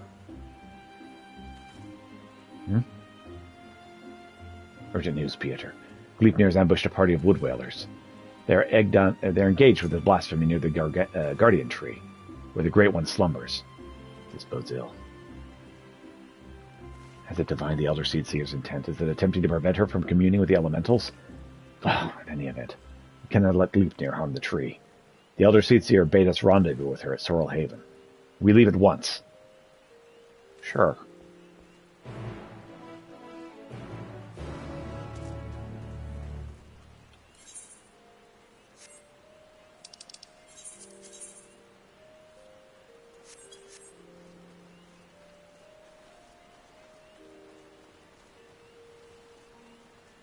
It's like, okay, how do I get to Sorrel Haven from here?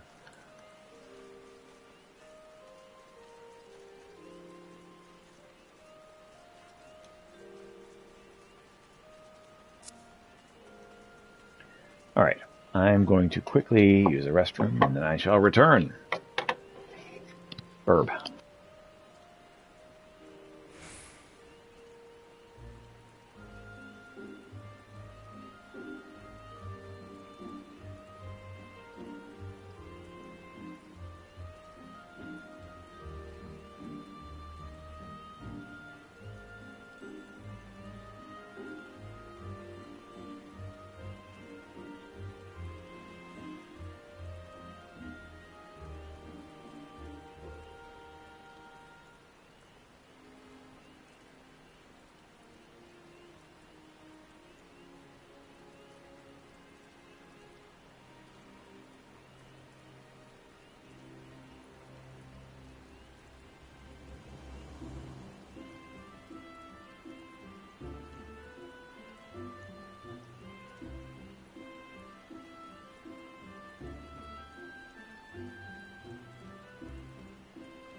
Grab some coffee. Be right back. Am I on water? I'll grab some of that too.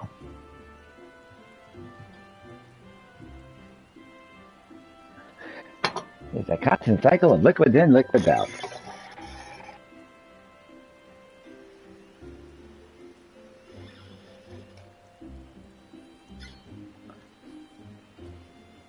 Have to remember that we're no longer needing to drip the faucets, so I don't have to keep working so hard to make sure that the water can drip.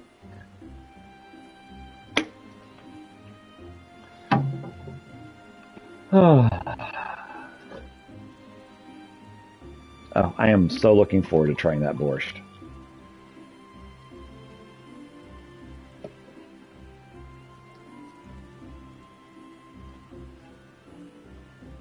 Cabbage. Mm-hmm.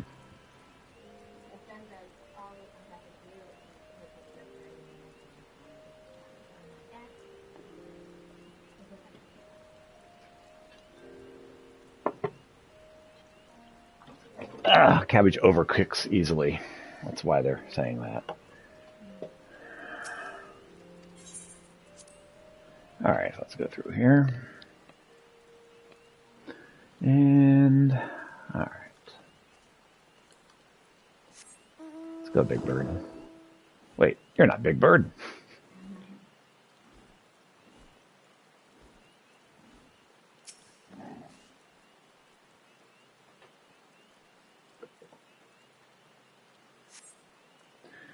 Battered arms and armor are strewn around the ground, but there's no trace of man or blasphemy.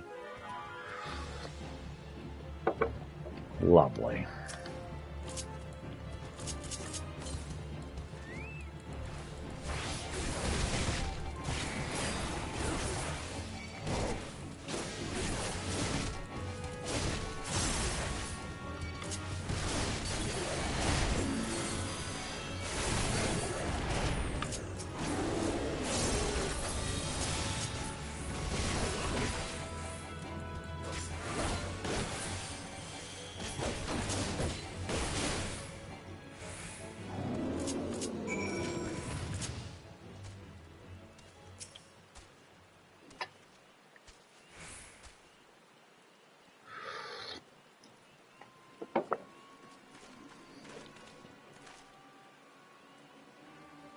I see. I think I know what happened here, though I pray I'm wrong. There were creatures. I had to kill them. There are no sign of the wood whalers save their arms and armor. Seasoned warriors would never cast aside their equipment, but here it lies, and I see not a single body. In the face of certain death, even the bravest among us can succumb to despair. Before the blasphemy's poison took them, they transformed.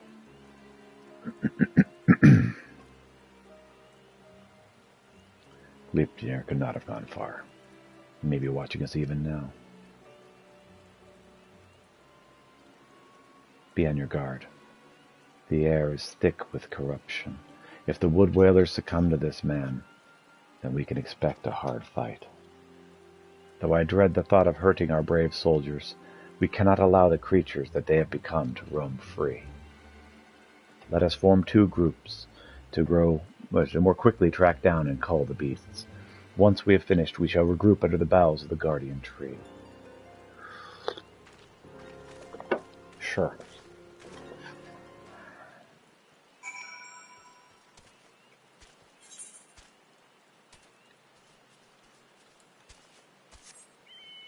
Head over here first.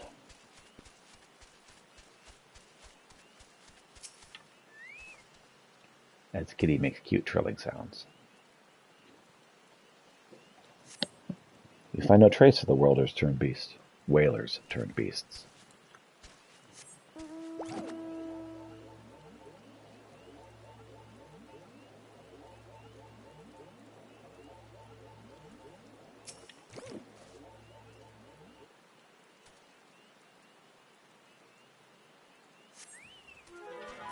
Sense a hostile presence.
To the guardian tree at Evershade.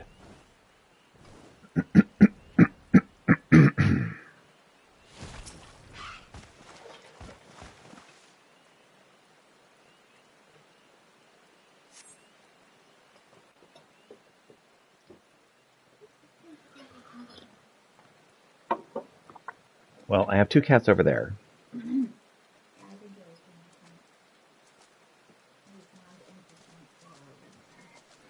Yep. And now Flapjack is teaching him a lesson.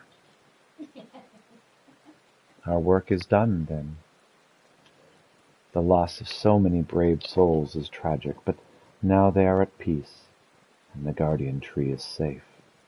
Let us take some comfort in that. I but pray that the Great One will hear my plea. Yeah, we can only hope. Mm-hmm. Thank you for helping me pick a hairstyle for him.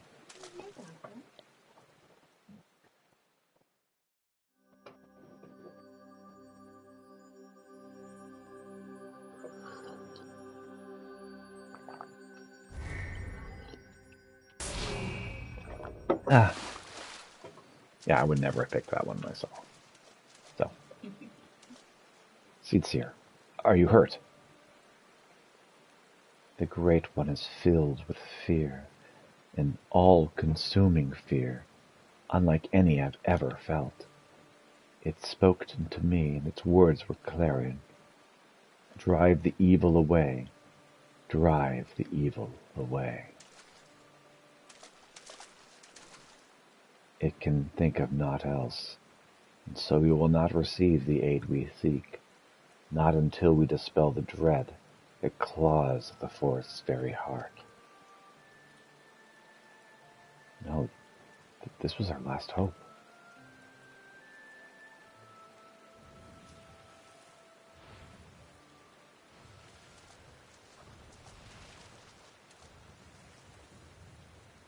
We are not alone. Gleipnir?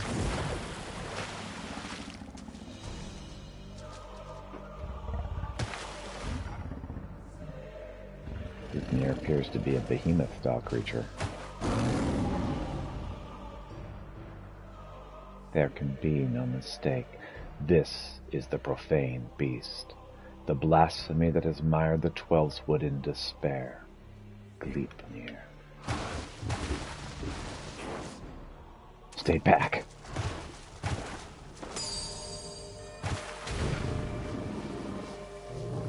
It makes for the guardian tree. We must stop it. Bless you. The poison. You mustn't let it touch you. Such fearsome strength.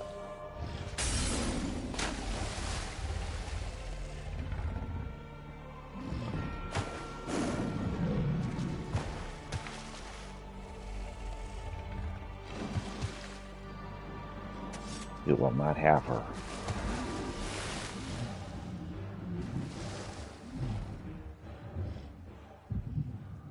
Oh, my head. This is really bad time for a migraine.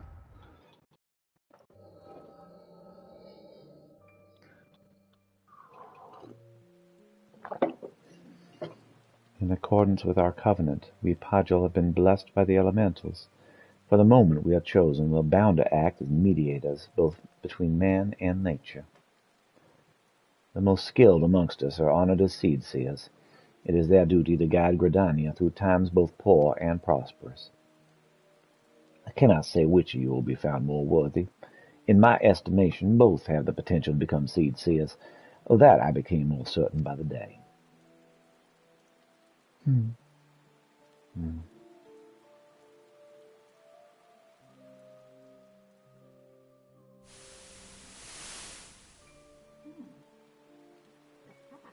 Yes. I don't want to be the seed seer. I never wanted to be a Pajal either. I never asked for any of this. Why can't I live a normal life like everyone else? How come I don't get to grow old? Why was I cursed with these ugly horns? I like 'em. Maybe we didn't choose to be born this way, but I don't think it makes us that different from everyone else. It's a rare gift. It's a blessing, even. If we can't use it to help others, then we should. Don't give up on becoming a seed seer, Connie. We'll all be worse for it. A blessing? I never thought of it that way. I suppose I just hated not having a choice, but maybe you're right.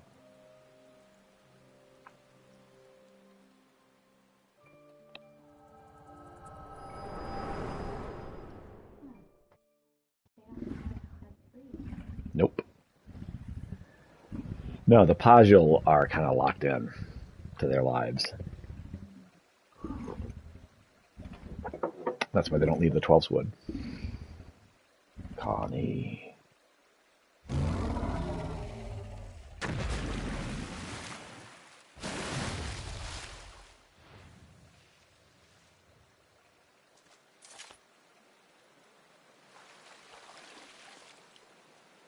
Thankfully, we chased off that horny creature. Is that why they sort of despair at the thought of her going through the, not just the cloud, getting down the river? Yes. Like, They're like, that's actually a really bad idea. And she's like, I need to. I was like, And so she talked about how she's always gone to places she's not allowed. The matron's merciful. The elder seer has fallen unconscious, but is otherwise unharmed. The blasphemy must not have touched her, for I do not see a telltale mark of poison. Still, I'm no healer, and she should be looked at by those who are. I shall carry her back to Redania. We must leave before Gleipnir returns. Await me at the Adder's Nest. Sure.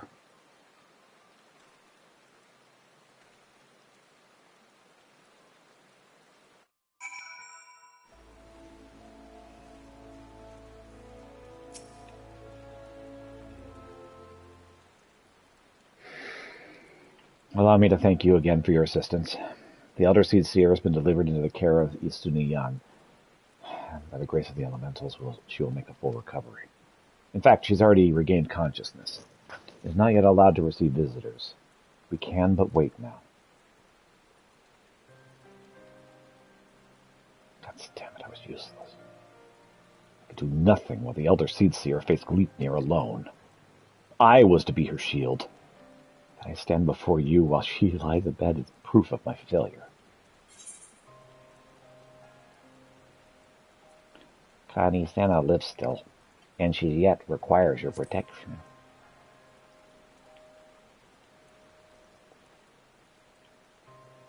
You truly are the hero from the Bard's Sing, aren't you? You've suffered terrible trials, and yet still you stand tall and resolute. Thank you for your counsel. How close I came to forgetting the lesson of my past. Oh, yeah? I've spoken of it to few. Truth be told, it brings me shame to recall it. But let me tell you all about it. I fought at Cartanel, not as a soldier of the Eorzean Alliance, but the conscript of the Arlean Imperial Army, clad in armor and magitech, another drop in a sea of pitiless metal. You grow numb to the violence and the killing out of necessity. It becomes routine. Work you earn to get your next meal. But then the moon shattered. And the dragon emerged. When the dust had settled, I was another body clinging to life amongst the fallen. I remembered staring at the burning sun above, growing weaker and wondering if the heat or an Eorzean blade would finish the job.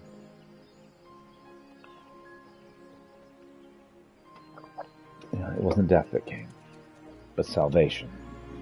I was delivered from my well-earned fate by the Elder Seer herself.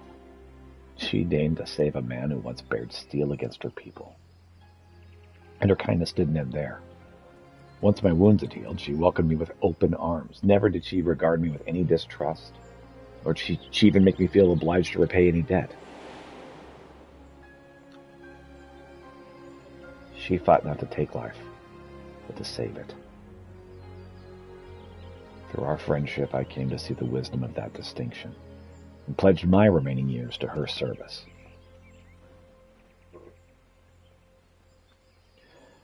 To have accomplished nothing to throw myself against Gleipnir and Dane. And even if there was profit to be found in the sacrifice, she would not abide it. Your words serve to remind me of this. We will defeat the blasphemy, aye. But we will do so without forsaking that which we hold dear. This, I swear. Yeah, go get him.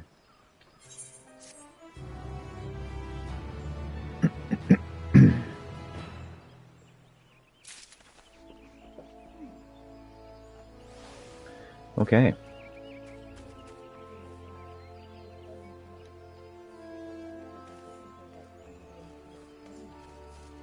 Mm-hmm.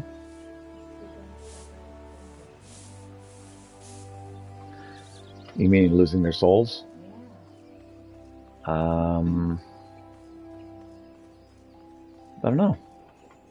Didn't say. Because that was going on. Mm-hmm.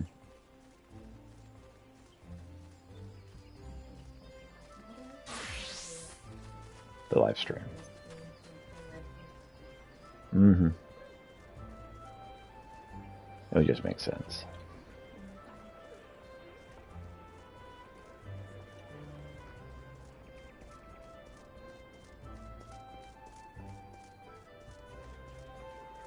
Okay, so we are going to start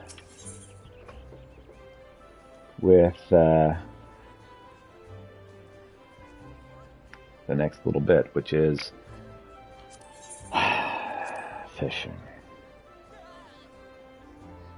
Because that's the thing I haven't gotten yet in the Crystarium. If I want to see the end of the Crystarium thing, I have to fish.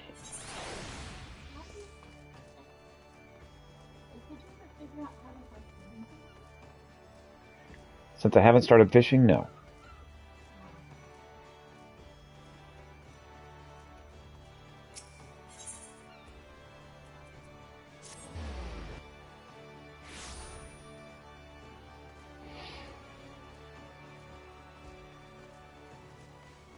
Alright, let's get this over with.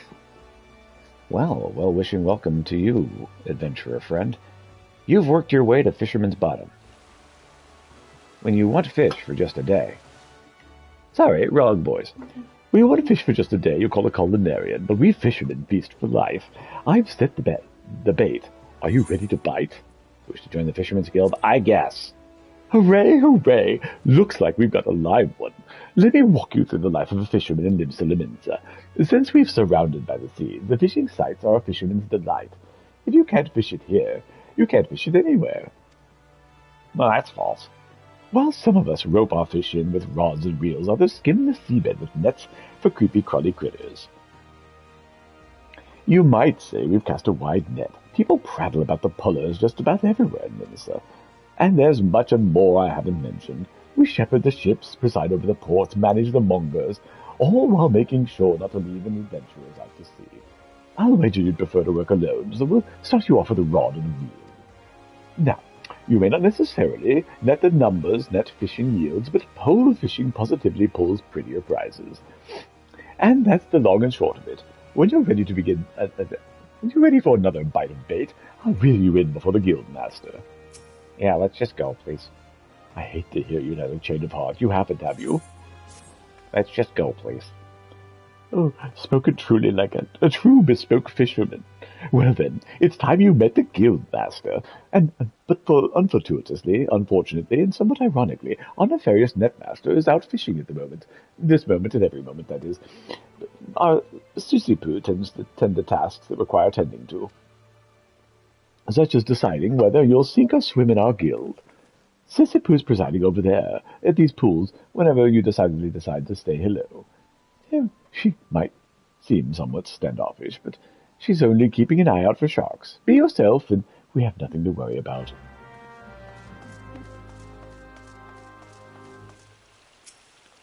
Hey there, Sissy-Poo. Yes, save your breath. I heard every word between you and Namilka, and so I know she told you my role here. As she said, Wabalago's supposed to be the guildmaster, but apparently he has bigger fish to fry, so all of his work falls to me. That includes making sure our new fish aren't shellfish idiots or potential enemies. You passed the first test by not laughing at that awful joke. Now, you only need the right answer to this question. Are you prepared to fish like you've never fished before? Sure. Well, you're smarter than the majority of bottom dwellers that find their way here. Welcome to the guild. Now, this wouldn't be much of a guild if we sent you out to sea with only a pole and a prayer, so I suppose I'll spare you a few pearls of wisdom. Nevertheless, you're still going to need that pole and prayer, so I can at least provide you with the former. Here you go. 1 out of 2 ain't bad. I'll even throw in these lugworms, since you're not like to get far without bait. The rods we bestow upon our new fish are priceless objects, which is to say they don't cost anything. Once you know what you're doing, you'll probably want a proper one. But in the meantime, let's see if we can figure out how to hold your pole, so to speak. Ready the one I gave you, and your lessons can begin.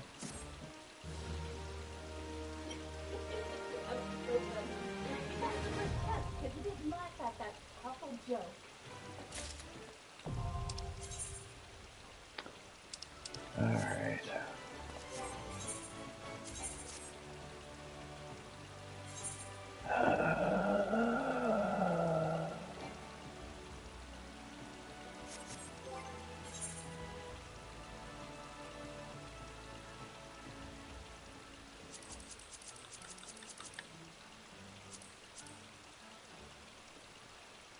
Fishing minigames. I hate fishing minigames.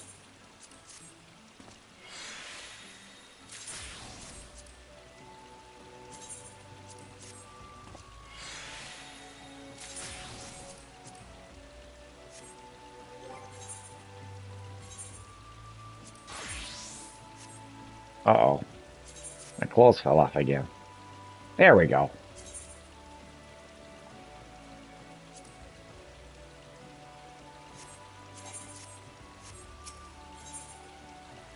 I got my wedding clothes on.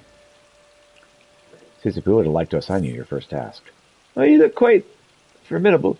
Let's hope that you don't scare all the fish away. Now, the first rule of fishing is to hold on to your rod.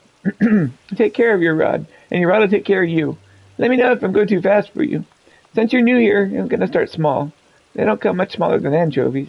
You'll find schools of anchovies swimming around outside Galarian Bay. So you'll catch your meager supplier without even walking 10 moms. Anchovies are hardly the most cunning fish of the sea, making them the ideal first assignment. So they bait a hook with some lugworms I gave you, dip it in the water, and the fish will practically catch themselves. Catch little immense and anchovies for Sisyphus. First, select the suitable lure using the bait action, then approach the water and use the cast action to begin fishing. You'll take the line, use the hook to pull it in.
I'm now fishing level 3.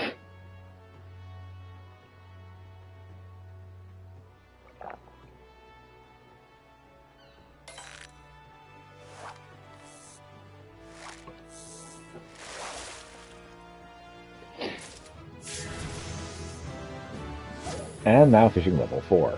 I'm leveling quickly, which is good, because I hate fishing so much.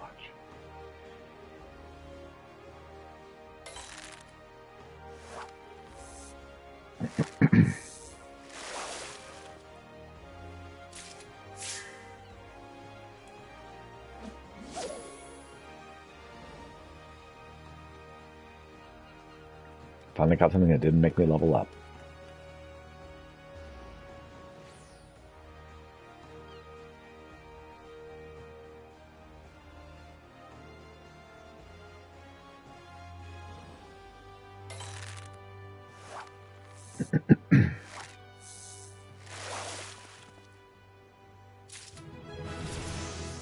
Max up next job quest.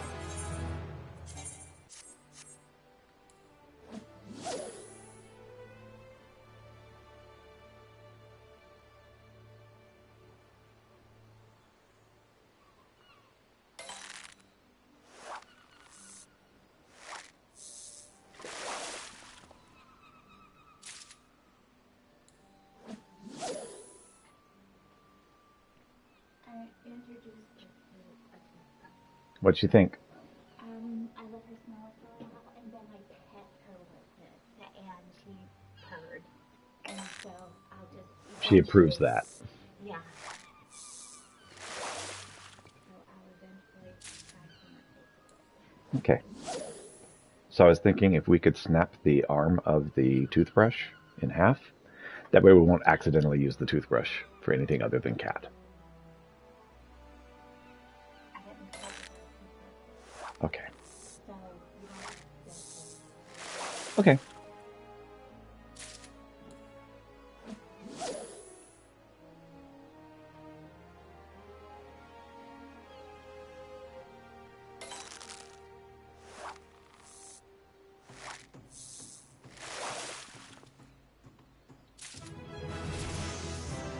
It's 4. I'll be level 6 now.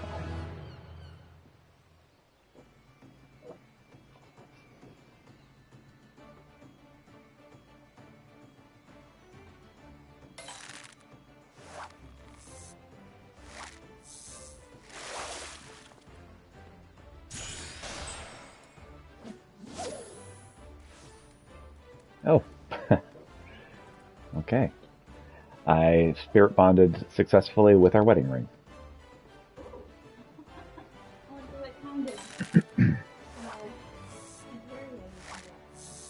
It's usually whatever job I was doing whenever I got it. So I've been doing a lot of blue mage. So it's probably some kind of magic. Although I'm also gathering and crafting. So who knows?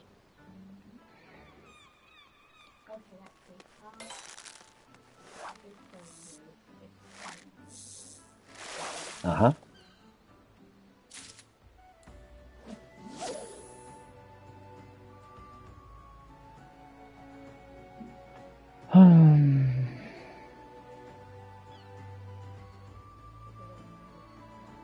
Mm-hmm. Mm-hmm.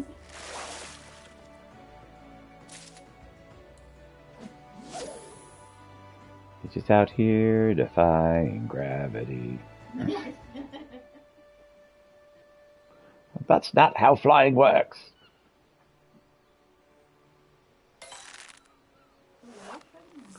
Mm-hmm.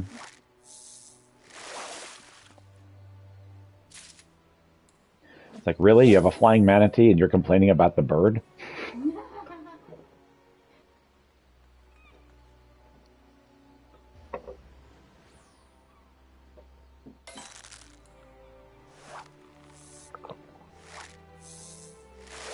Maybe it's full of helium. You don't know.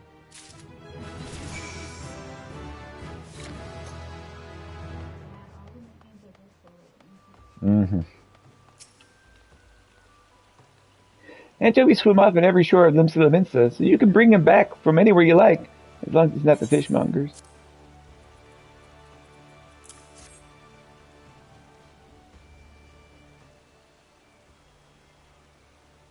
Here, Chovy Chovy, here, Chovy Chovy. Fair flock of feisty fish you got here, Gutty Guppy. And careful you don't slip out of sight. Ah. Well, Lago, to what do we owe the pleasure?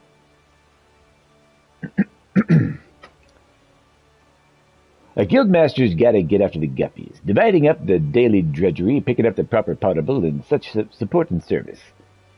And who gets after the guildmaster? We have books to balance, you know. Books that you should be balancing. I did my best to balance the books, but the bilge keel bent the bow back, bouncing the whole batch off the boat. That's not what... You know it's just an expression. But that's neither here nor there. So long as you keep it the bit, Beater, our books will balance themselves. Just don't let that get to your head, of course. Any beginner can snag some anchovies. You'll need to experiment with different lures and explore new waters if you want to catch the big ones.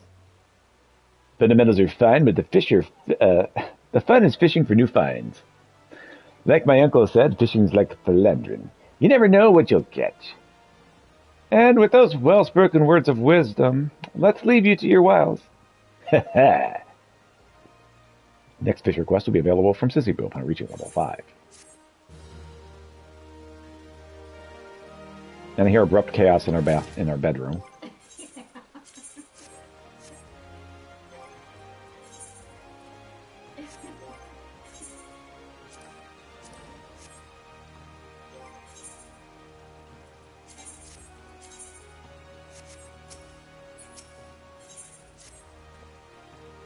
Well, if it ain't Peter, you may have just taken up your rod, but anyone can see you've got a keen eye of a fisherman.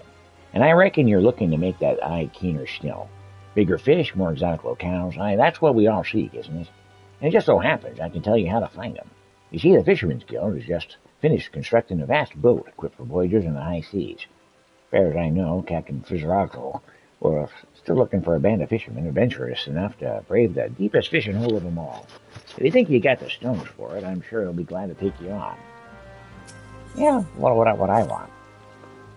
I smell like you've been neglecting your duties. A commendable attitude. No one's been gotten worse for anything by practicing. Not when I know, at least. Then again, you can't expect the same old tricks to work for a new fish. Big ones don't grow to be that way, chasing after everything that wiggles on a hook. To catch the fish you want, you'll first want to know what the fish wants. Only once their prize is at stake can you tantalize and tempt the prey to taste the forbidden tackle. Anchovies may be willing to settle for lugworms, but harbor herring have a discerning palate that prefers pillbugs. But don't take my word for it. Go see for yourself. Pick up some pillbugs from Snowdle over at the West Hawker's Alley, and use them to catch 3 local harbor herring. Like anchovies, they can be caught right outside. In case you've got a mind to return to your previous spot, you should know that fish aren't as foolish as one might think. Keep casting your line in the same waters, and you'll find fewer folk will take the bait.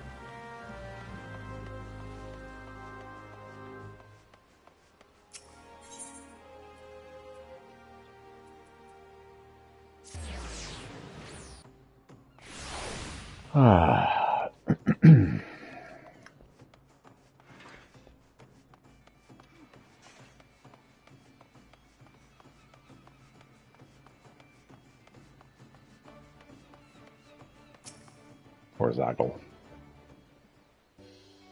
Gesundheit.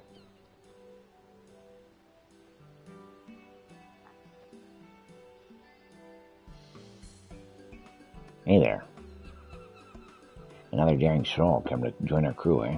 Let me be the first to welcome you to the Endeavor. Now, this ain't your regular fishing boat. We sail it where we please, holding only the course the wind provides to us. Aye, that's the only way we can see the unseen and know the unknown. Captain Forzel, if I may, the Endeavor is the only guild ship in the magnitude. As you say, sail only where the wind please to take us. We may not ever return to port. The guild may not look favorably on such liberal use of its property.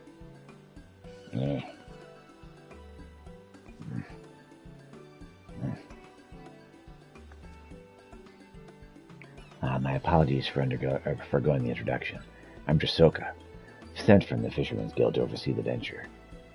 Why I am here when the ship already had a captain, you ask? Well, as you may already know, members of our trade, Master Willalago and Captain Forzel included, seem to have difficulties managing time. I suppose the concept becomes something of an afterthought when one becomes so focused on water's surface. Regardless, I'm here to ensure that the ship adheres to its schedule, both by managing its finances and ensuring new crew members board smoothly. The Endeavor shall embark upon any number of predetermined routes, each one of which has its port as its final destination. Rest assured, if you fail to join one voyage, the ship will return ere long. The route we travel will be determined by our departure time, and you may speak to me if you wish to know the route before boarding. Pray, bear in mind that we keep to a strict schedule. We cannot take on more crew members after we've begun boarding. There are no exceptions to this rule, even for captains. I hear you. When we board the ship is when we get to the exciting part. Fishing. Here, take these lures. They're certain to attract something worth displaying on your wall, or at the very least, worth eating. All right, sure. Thanks.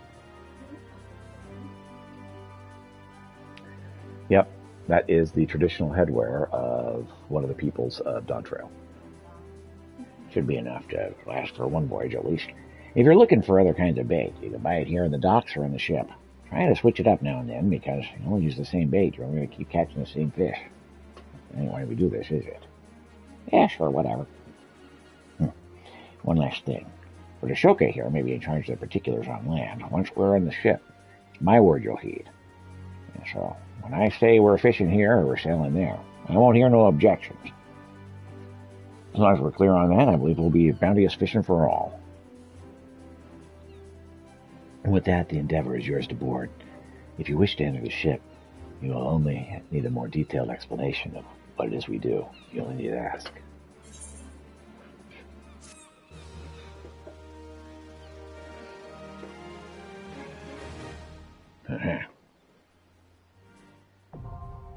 Ocean fishing unlocked. Potential crew members may register to board the Endeavor in 15-minute intervals occurring every 2 hours. However, the Endeavor will depart early if the number of crew members reaches 24.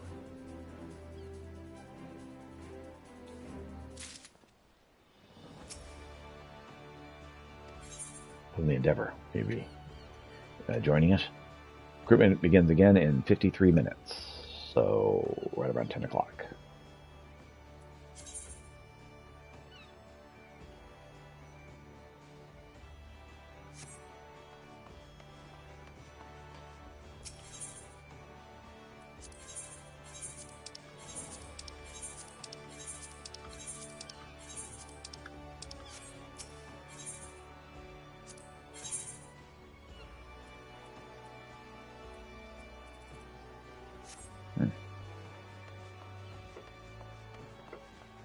And we have kittens enjoying abrupt chaos, as they do.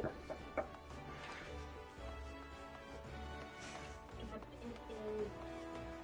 is Wizard Boy. Mm-hmm. Like, wee!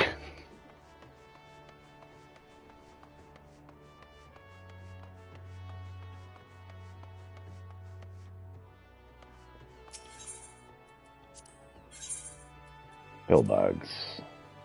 Let's start with 20 and go from there.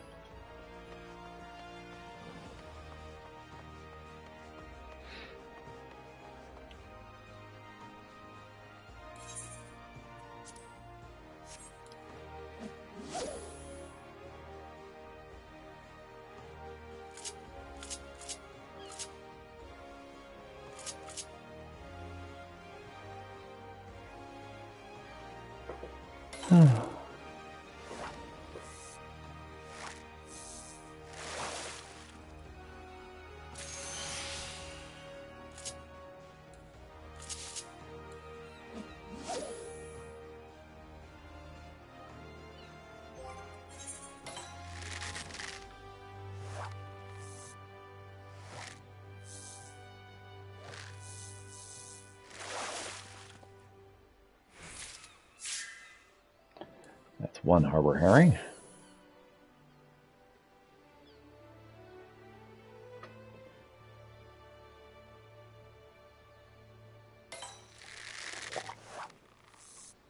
That might be a second one.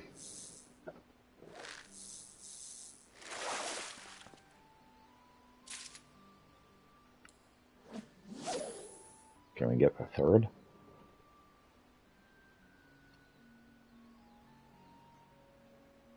I feel like 3 for 3 is a little ambitious. We might have, though. Like, first one wasn't, but then 3 for 3 after. Ah, coral butterfly. That's actually fine.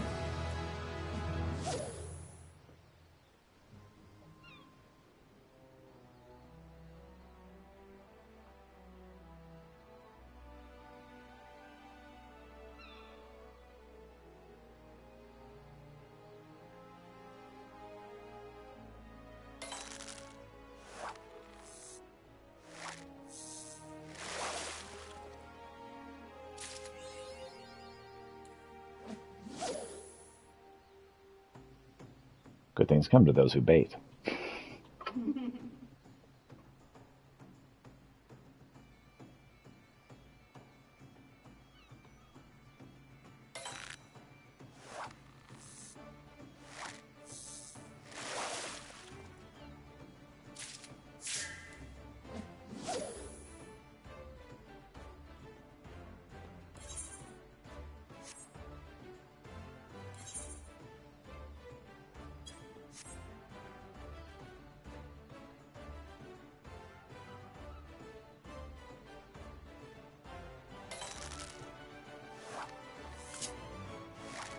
We did very well to start. Struggling a little now.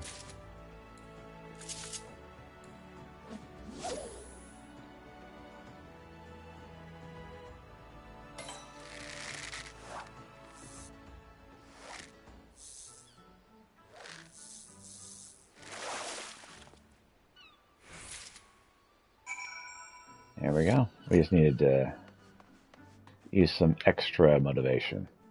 Ain't that right, old chum?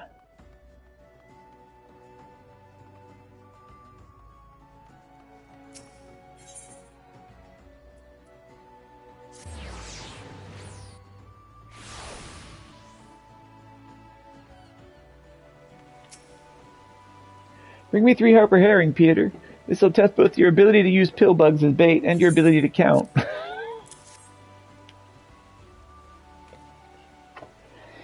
I'm good at least one of those things.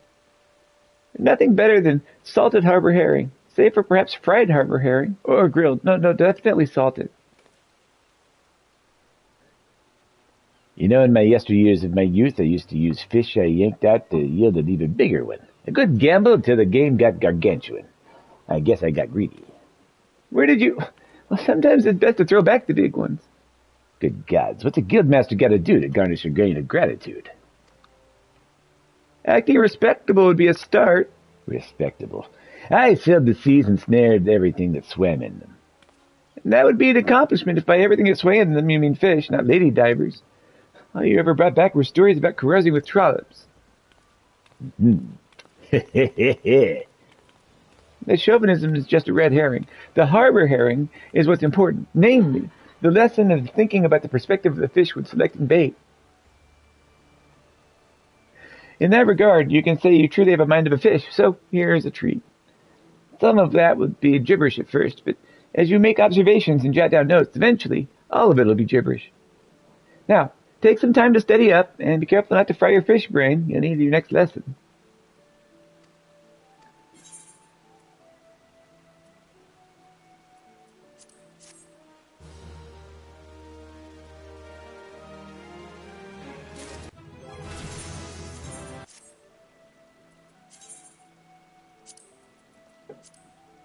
Hey there, waifu. All right.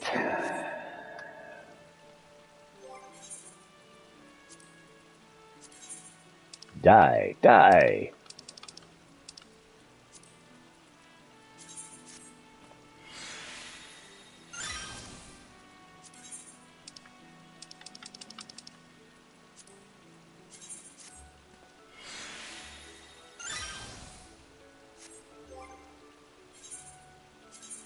Alright, let's see here.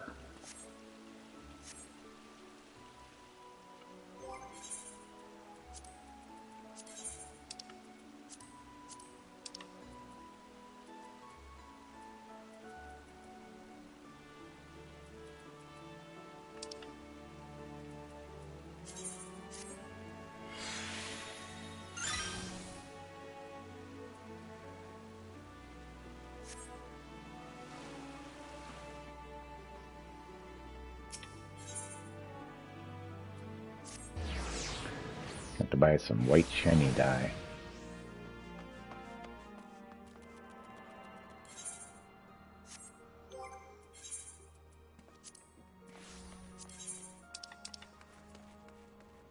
Pearl white. Alright.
Alright.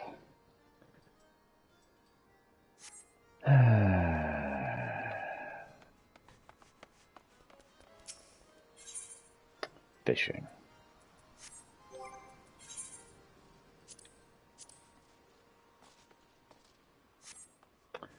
Let's sell our fish, shall we?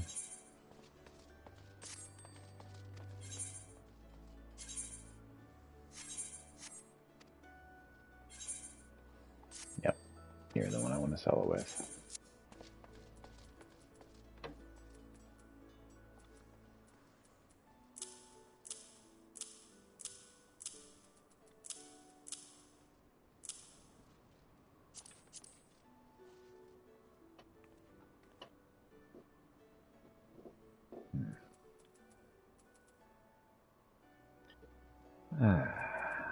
Fist of the Nyan.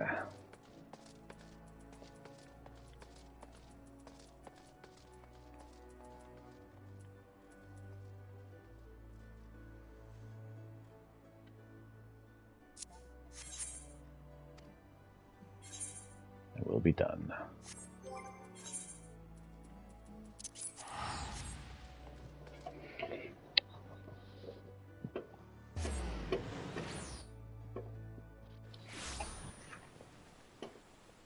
All right.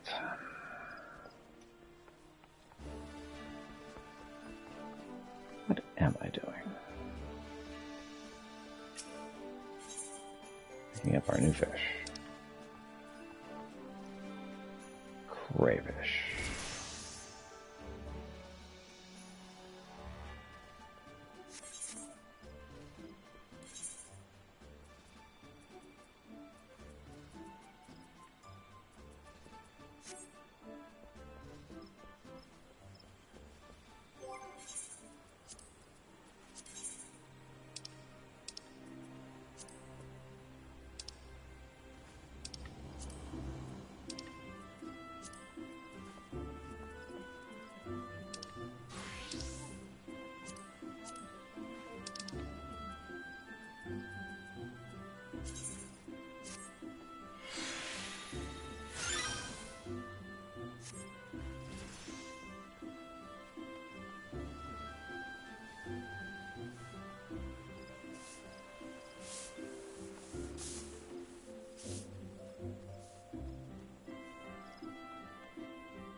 That's crayfish.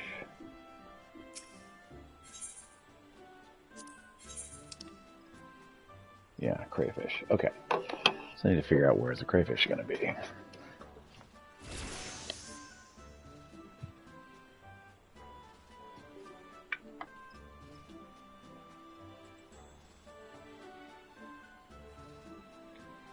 Oh, I missed Death God's comment.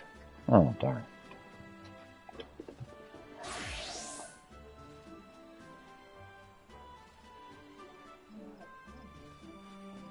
I don't know. I'm trying to look up where to find crayfish.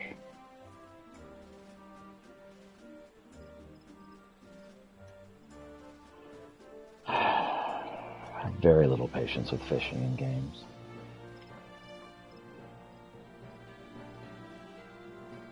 Limsa upper deck. What is its preferred meal?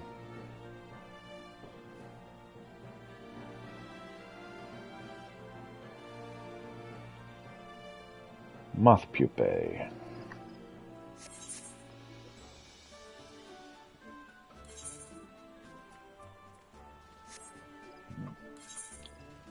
Alright, well, let's head back to Limsa, get some moth pupae, and get some crayfish.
Hmm.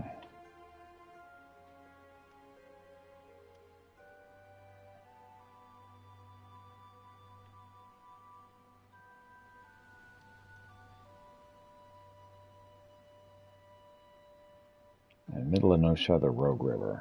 Okay.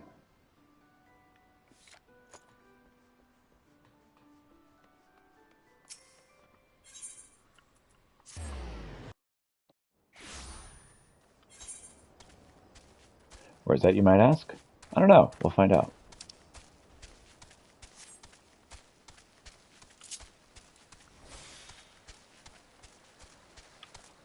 Maybe it's here.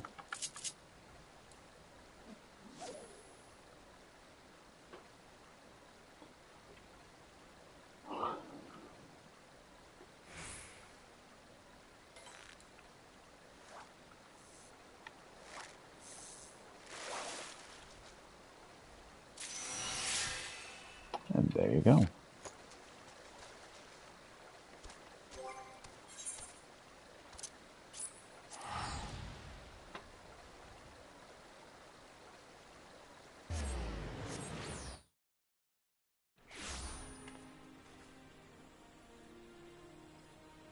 Oh, we could have caught it in the Black Shroud.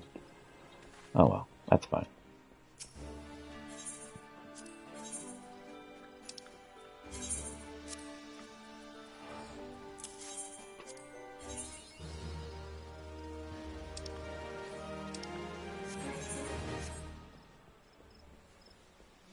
Okay, that's enough fishing for now. I don't like fishing. Okay, well, I think we're going to use the restroom right as the cat decides he wants to hang out. I'll be right back.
All right, and let's continue. All right. No, the toilet water. He's like, it looks like you have too much toilet water. Let me help you with that. It's like, no thanks, kitty. It's like, oh, it's no problem. Like, it is a problem. Don't do that.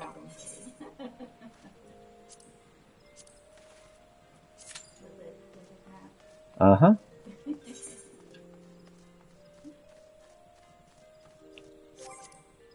All right. He really is. He's a wacky cat. Well, come on up. You're allowed to come up. Here's Flapjack. Flapjack says hello. And he's like, I love you. Thank you, Flapjack. He's the practically full-grown cat we have. Because he's, 6 months old? Oh, that tail language. He's like, I give you a big hug because I love you. Let me be happy in your lap.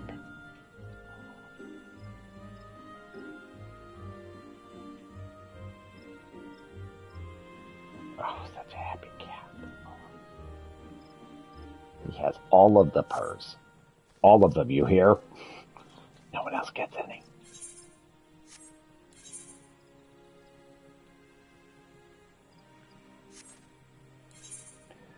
All right. So, let's go to Charlane. That's not Charlane. Try again. That's also not Charlane. There we go. Third time's the charm.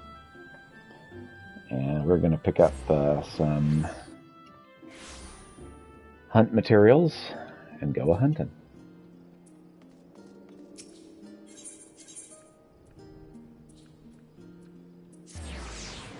Oh, there's a happy cat.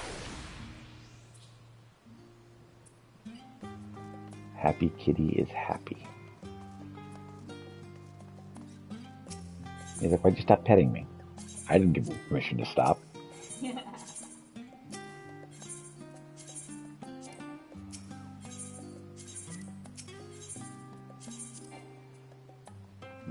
Alright, we got that one already. Okay.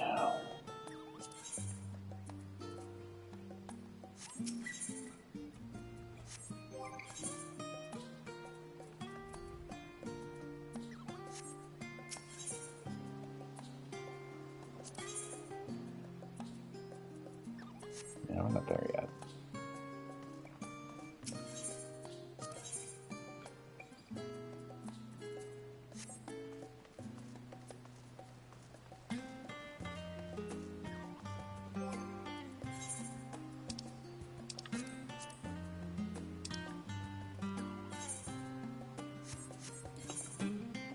Let's actually head to Edelshire.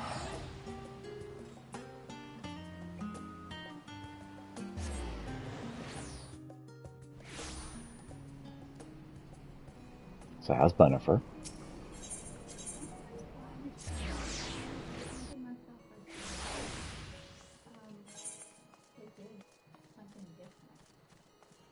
I see. Yeah, it like focused in on parts of the before having her and that's what Mm-hmm. Yes, I love you too, kitty. He's so desperate for love all the time.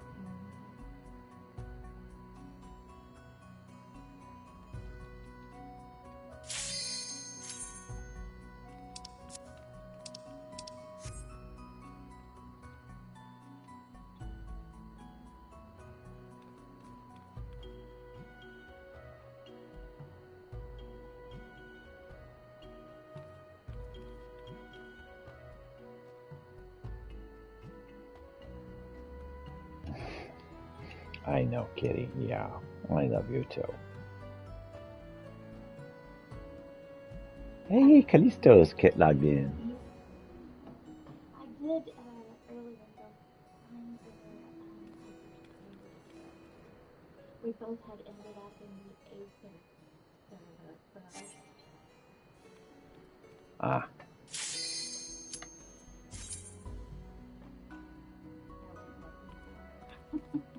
And I found my first Callisto. Where we were told, hey, no, you need to go to.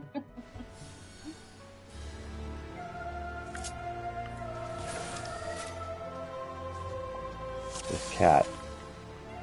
He has all of the purrs.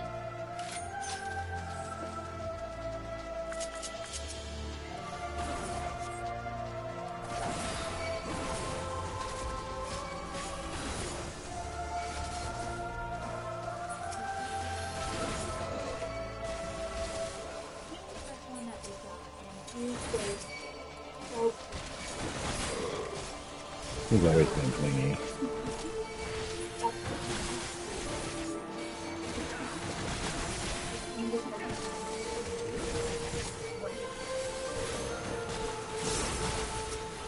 I love both of you. I love you the most. And you. And you. And you.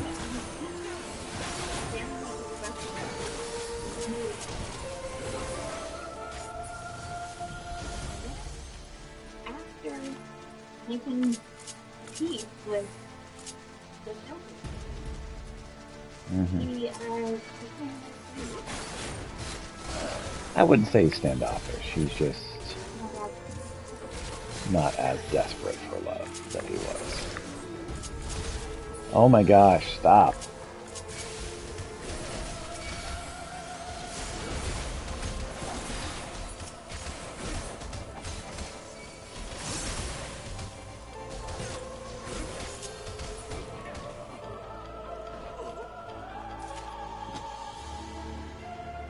She's been hiding more.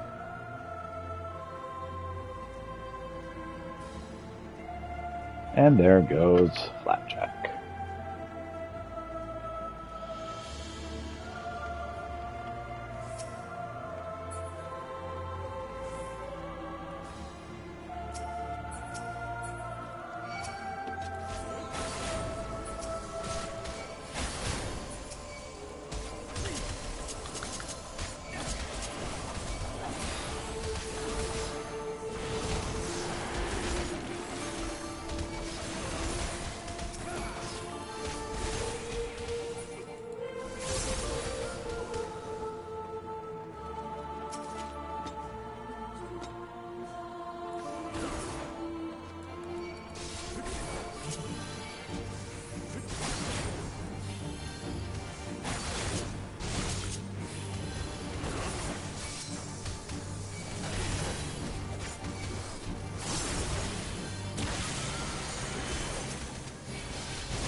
Go team.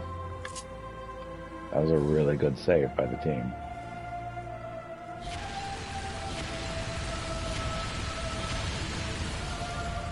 Oh.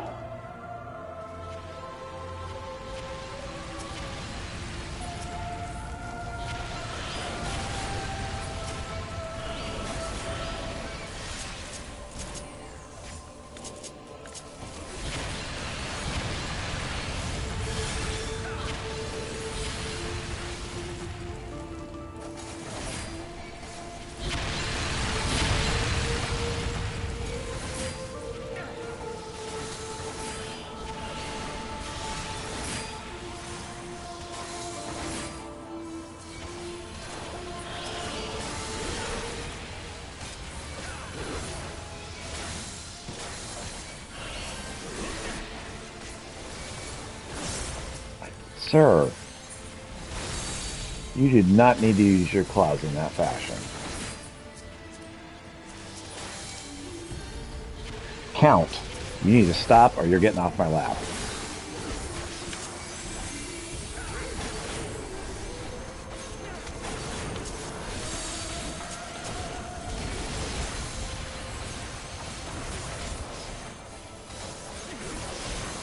I realize that you use violence to show affection. I do not appreciate it.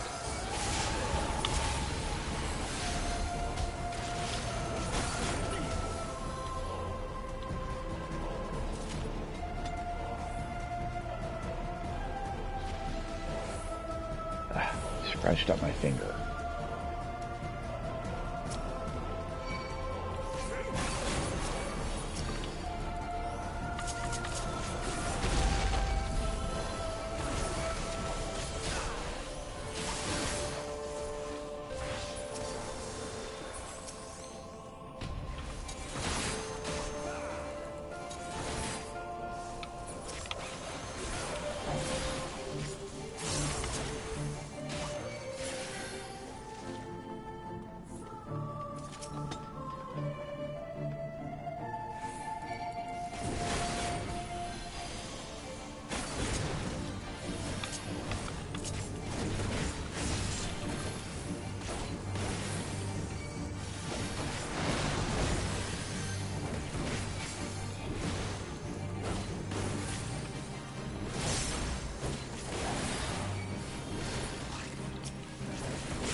Have you noticed how I'm not showing any appreciation for the way you're showing affection, Kitty?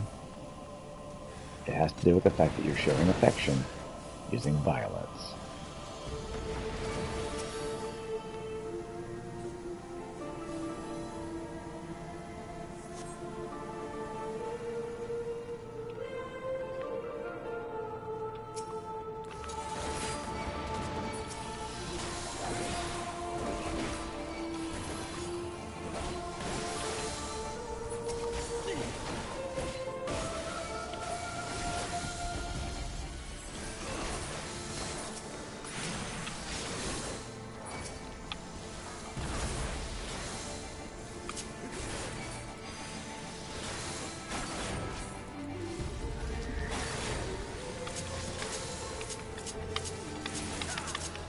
See, I like you just fine. I just don't like violence.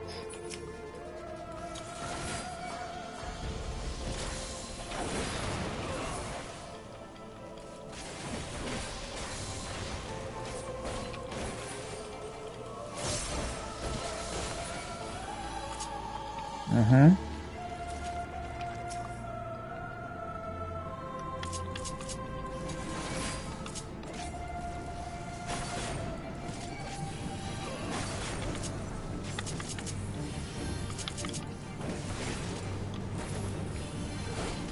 Scott's over here doing his best to add the level of difficulty of this particular assignment.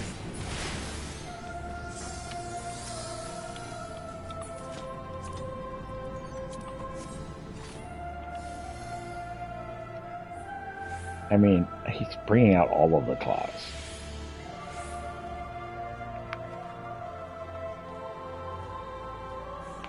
And he's chewing on my zipper.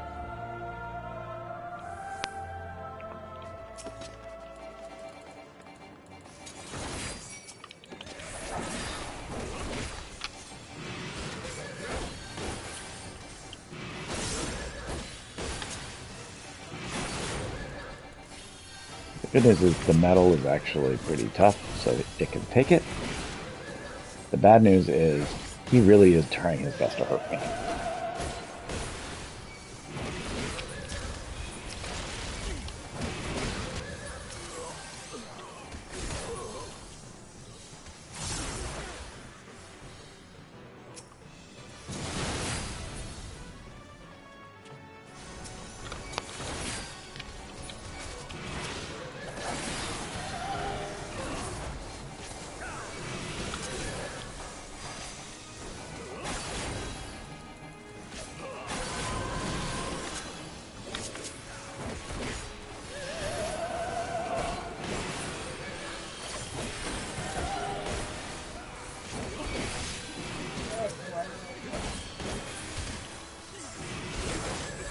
He is an adorable little monster.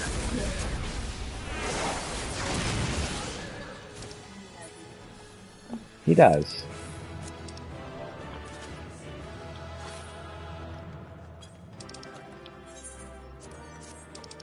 Wow.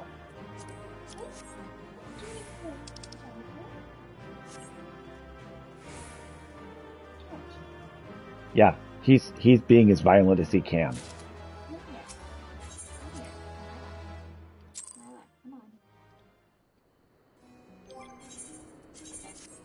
So, Marzipan has heard you calling, and now she's coming. Hey there. Taking a shortcut? You can come to me. Honestly? Cuddle puddle in my lap. They want to cuddle puddle in my lap. After the fact, after she sulks at the audacity. How dare you clean me? And afterwards she's like, thank you for cleaning me.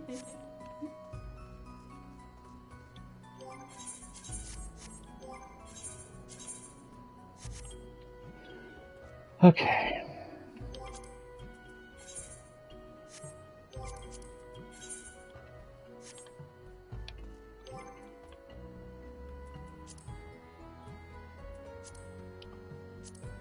All right.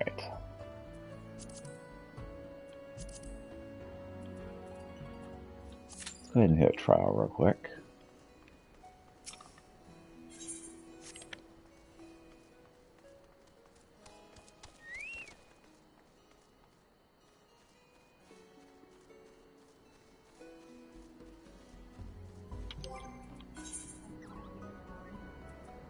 Uh-huh.